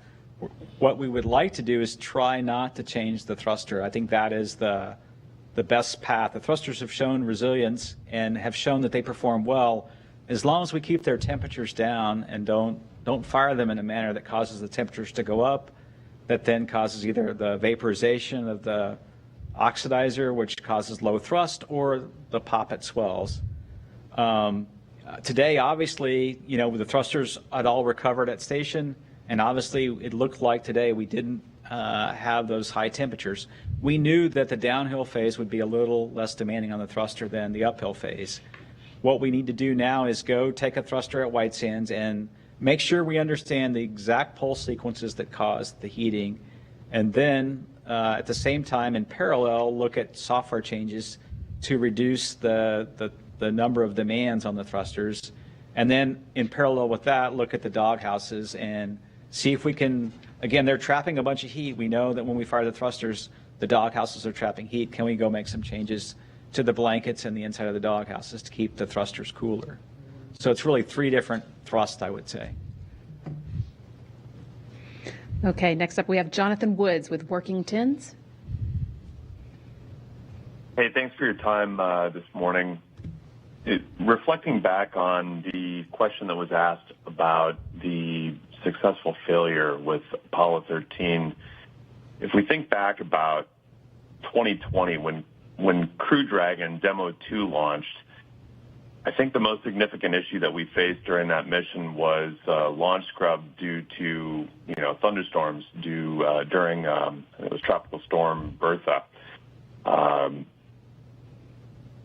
Thinking about that, when we say this mission is a success, too tired for this shit. How do we position this versus the relative success of a 60-odd day mission with Demo 2 compared to the insurmountable challenges, the testing, and everything that had to transpire to make the difficult decision to keep crew on board stationed for a very long duration mission? What is your question? Yeah, I'll take it and see if Joel has anything to add. What? Was there a question when I in look all back that? at Demo 2, Demo 2 was very clean in flight. However, I think a lot of people forget that after landing, we discovered there's a device called a tension tie that goes in between the Dragon spacecraft and the trunk that attaches the two together. And there's a very complicated thermal protection system closeout around those tension ties. We found out after the flight that we had some erosion around that thermal protection system area, and we had to go change the design in between Demo 2 and Crew 1. We made some substantial changes to that closeout and then went and flew. So Demo 2 had its challenges as well. I think every test flight has its challenges. Damn straight. What we see with Starliner is a very robust spacecraft, but yet we have some challenges with the thrusters that we've got to go attack and move forward and fix. I wouldn't call them insurmountable. I think, what we've seen out of the Boeing and NASA team is a resilience and able to overcome challenges, and we just need a little time to go work through it. I think we learned a ton during this flight, which is invaluable moving forward to Starliner 1. Now we just need to take that learning and make some changes to the system so that we don't overheat the thrusters, and I'll see if Joel has anything to add. Yeah, the only thing I'll add is, the lessons learned that we have on these demo missions play forward to other future missions. The question was asked earlier, do you think the programs, the commercial programs, have been a success? And yes, these lessons learned that we're able to take from both the Boeing mission and from the Dragon missions are lessons that we are carrying forward for future missions and future providers, such that we can continue to develop the low Earth orbit commercial. I would just add that it's really hard to compare the Demo 2 mission to this mission. Keep in mind that we took a different path with the Dragon vehicles. We developed cargo capability first. So by and large, things like dealing with prop systems and a lot of the things that we're now learning with this crewed flight test were dealt with during the cargo era. And then we upgraded the vehicle for crew. So very different development paths between the two spacecraft. That's a really good point. Thank you. Okay, next we're going to hear from Mike Wall with... Every time Dana Weigel talks, I like her more. Yep. Just thought I'd let you know. Yeah, hi. I'm with Space.com, actually. Thank you for taking my question. I just wanted to say, first of all, congratulations on a successful landing. And second, I was just wondering if you heard anything more from Butch and Sunny, just kind of how they're feeling today, what their reactions were to the landing, and just how they're feeling about the next few months that they'll be spending on orbit. Thanks. I haven't spoken to them today. Obviously, today was really busy. They were on board doing a lot of work for us. They did wish the vehicle well and best wishes for the landing. And of course, they watched it the whole evening. So no updates from what I reported before. After station's always busy. I know I always tell you guys that, but after Starliner departed, they were off working on other activities for us. So right away, they jumped into some other work. So no other updates from what I've reported to you previously. Okay, and we've got one more question on the phone bridge from Sophie Sanchez with Cosmic Chicago. Hi, thank you for taking my call. I had a question about the failed thrusters that were mentioned. Was the redundant thruster that you mentioned part of the same system? And just a hypothetical question, I guess, if that had failed, what would have been next? And what could have happened if they both failed? Thank you. Yeah, we did have a redundant thruster available on the crew module to do the function that we needed. We did need that thruster to work during all of entry. So I wouldn't say all of entry, but through the highest part of entry to a certain phase, if that thruster would have failed, it would have been acceptable. But once we got off the separated from the service module, we no longer have those thrusters. So the one remaining up-firing thruster worked just fine. We'll go back and understand what happened with the CTU-2 thruster that failed, and we'll go solve that problem and move forward. Okay, we did have one more question come in from Kenneth Chang with the New York Times. Rocky guy! Yeah, hi, thank you. This is for Steve Stitch. So during this news conference, you've outlined a bunch of work that you need to do, especially with the thrusters and the doghouses. In the past, you've also mentioned that it's really hard to test the doghouses on the ground because getting the whole system to mimic what you see in space. How will you be able to get enough data through simulations and through testing that you have the confidence for Starliner 1 without flying another test flight? Yeah, that's a great question. We're going to take the data from this flight and work to build models on the ground, and then we're also going to look at, is there a way to test what I would call an integrated doghouse on the ground in a vacuum chamber. We've got some ideas on maybe how to do that. At White Sands, we'll put a team together to see if we can actually put it in a chamber and fire the OMAX and the other thrusters and get that data in that environment and then, extrapolate that data to the orbit vehicle. So there may be a way. We just need a little bit of time to work through. Make it happen. That's awesome. Well, I think that is our last question, so we will wrap up there. Thank you so much to our briefers for sticking with us through a late night. We really appreciate it. And thanks to all of you for following along with Starliner's test flight. We appreciate that as well.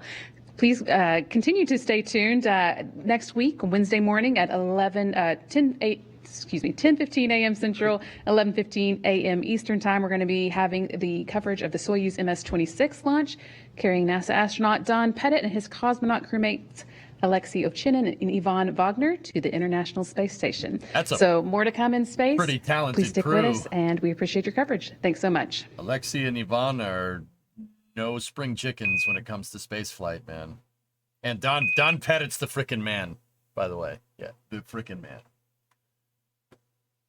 Don Pettit is like that crazy science teacher that you had in 7th grade, but an astronaut. Yeah, the crazy science teacher that just blows stuff up. Like, today we're going to talk about combustion. Here's an M80. Boom! Yeah. That guy was an astronaut. That's Don Pettit. Pretty rad. Anyway. Cool. Pretty damn proud of Boeing, not going to lie to you. Most of the systems worked perfect. Like, I was just turning through with what's all, there's a couple funnies here and there with their SIGIs, the GPS. So they have a GPS inertial navigation system. So GPS INS. I forget what the S is for at the beginning, but they're called SIGIs. They're looking for satellites to figure out.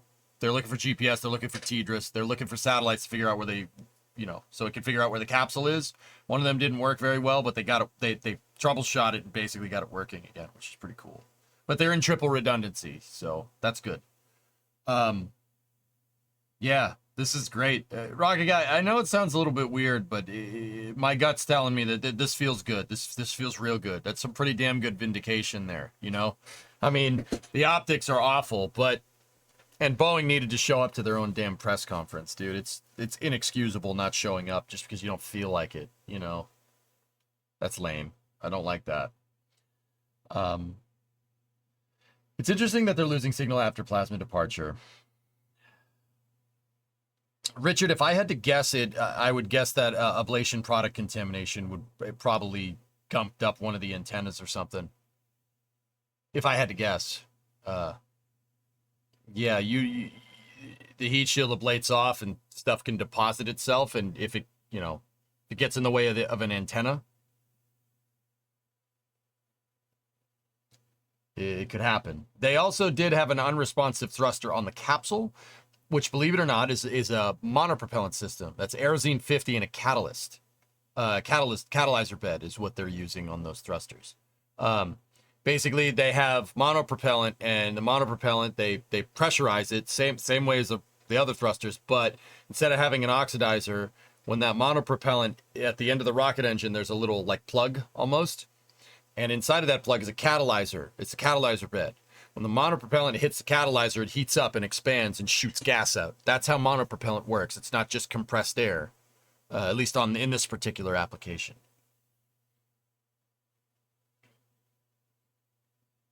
So, yeah, it sounds like they had an unresponsive valve, which is interesting because that past acceptance testing and it had flown on a previous mission. This capsule's been to space already, guys. Not a lot of people know that. It was the OFT-1 capsule.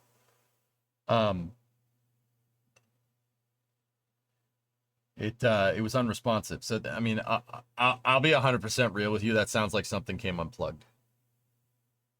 I mean, just guessing, though. I'm curious how well they could test the doghouse. Dude, but that's so cool, though, Richard. They talked about getting, that's the thing. Oh, we don't have a way to test that. Figure out a way to test it, man.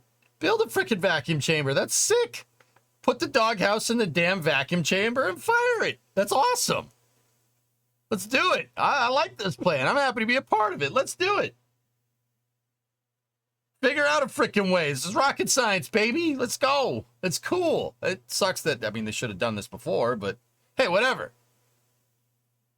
Yeah, that problem solving, man, that scratches the itch, dude. I love it. I would love to be on itch, dude. I love it. I would love to be on a team like that. I'd be like, bro, let's friggin' do it. I'm gonna make a vacuum chamber. It'll be the best vacuum chamber you've ever seen. You know, like.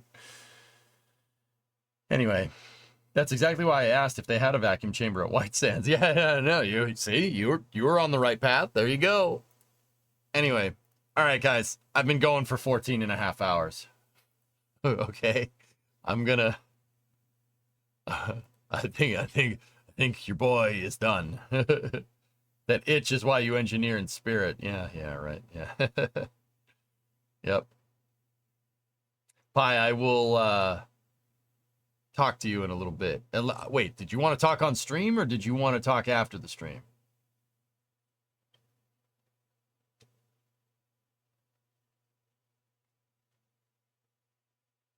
Off stream. All right, I'll see you in a second. Anyway, guys, that's going to do it for me. I've been taking the weekends off now for a good while, so I will see everybody on Monday. We got Gear City. We got to make that MLV launchpad in Kerbal. We got to build out that awesome railroad system in Workers. We got new summer car save and a plethora of space news that will undoubtedly happen next week. So I will see you guys all on Monday. Hope you have a great weekend. Thank you very much for watching. This was a fun stream. I had a lot of fun. It was a good time. Flame Trench, hosting a stream with Das again. That was fun, man. That was fun. I enjoyed that a lot. So, all right. Expecting Polaris Dawn to slip again? Yeah. It's been great as always. All right, passing. Have a relaxing weekend and get yourself some Z's. That is what I'm going to do. I'll see you guys on Monday. Thank you very much for watching. This concludes our broadcast day.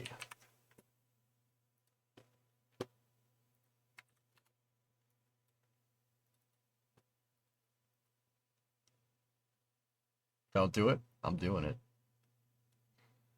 I'm doing it, man. I'm doing it. I'm doing it. Sorry. I want to watch an F-16 fly around to end the stream. We're doing it. This concludes our broadcast day. Have a good weekend.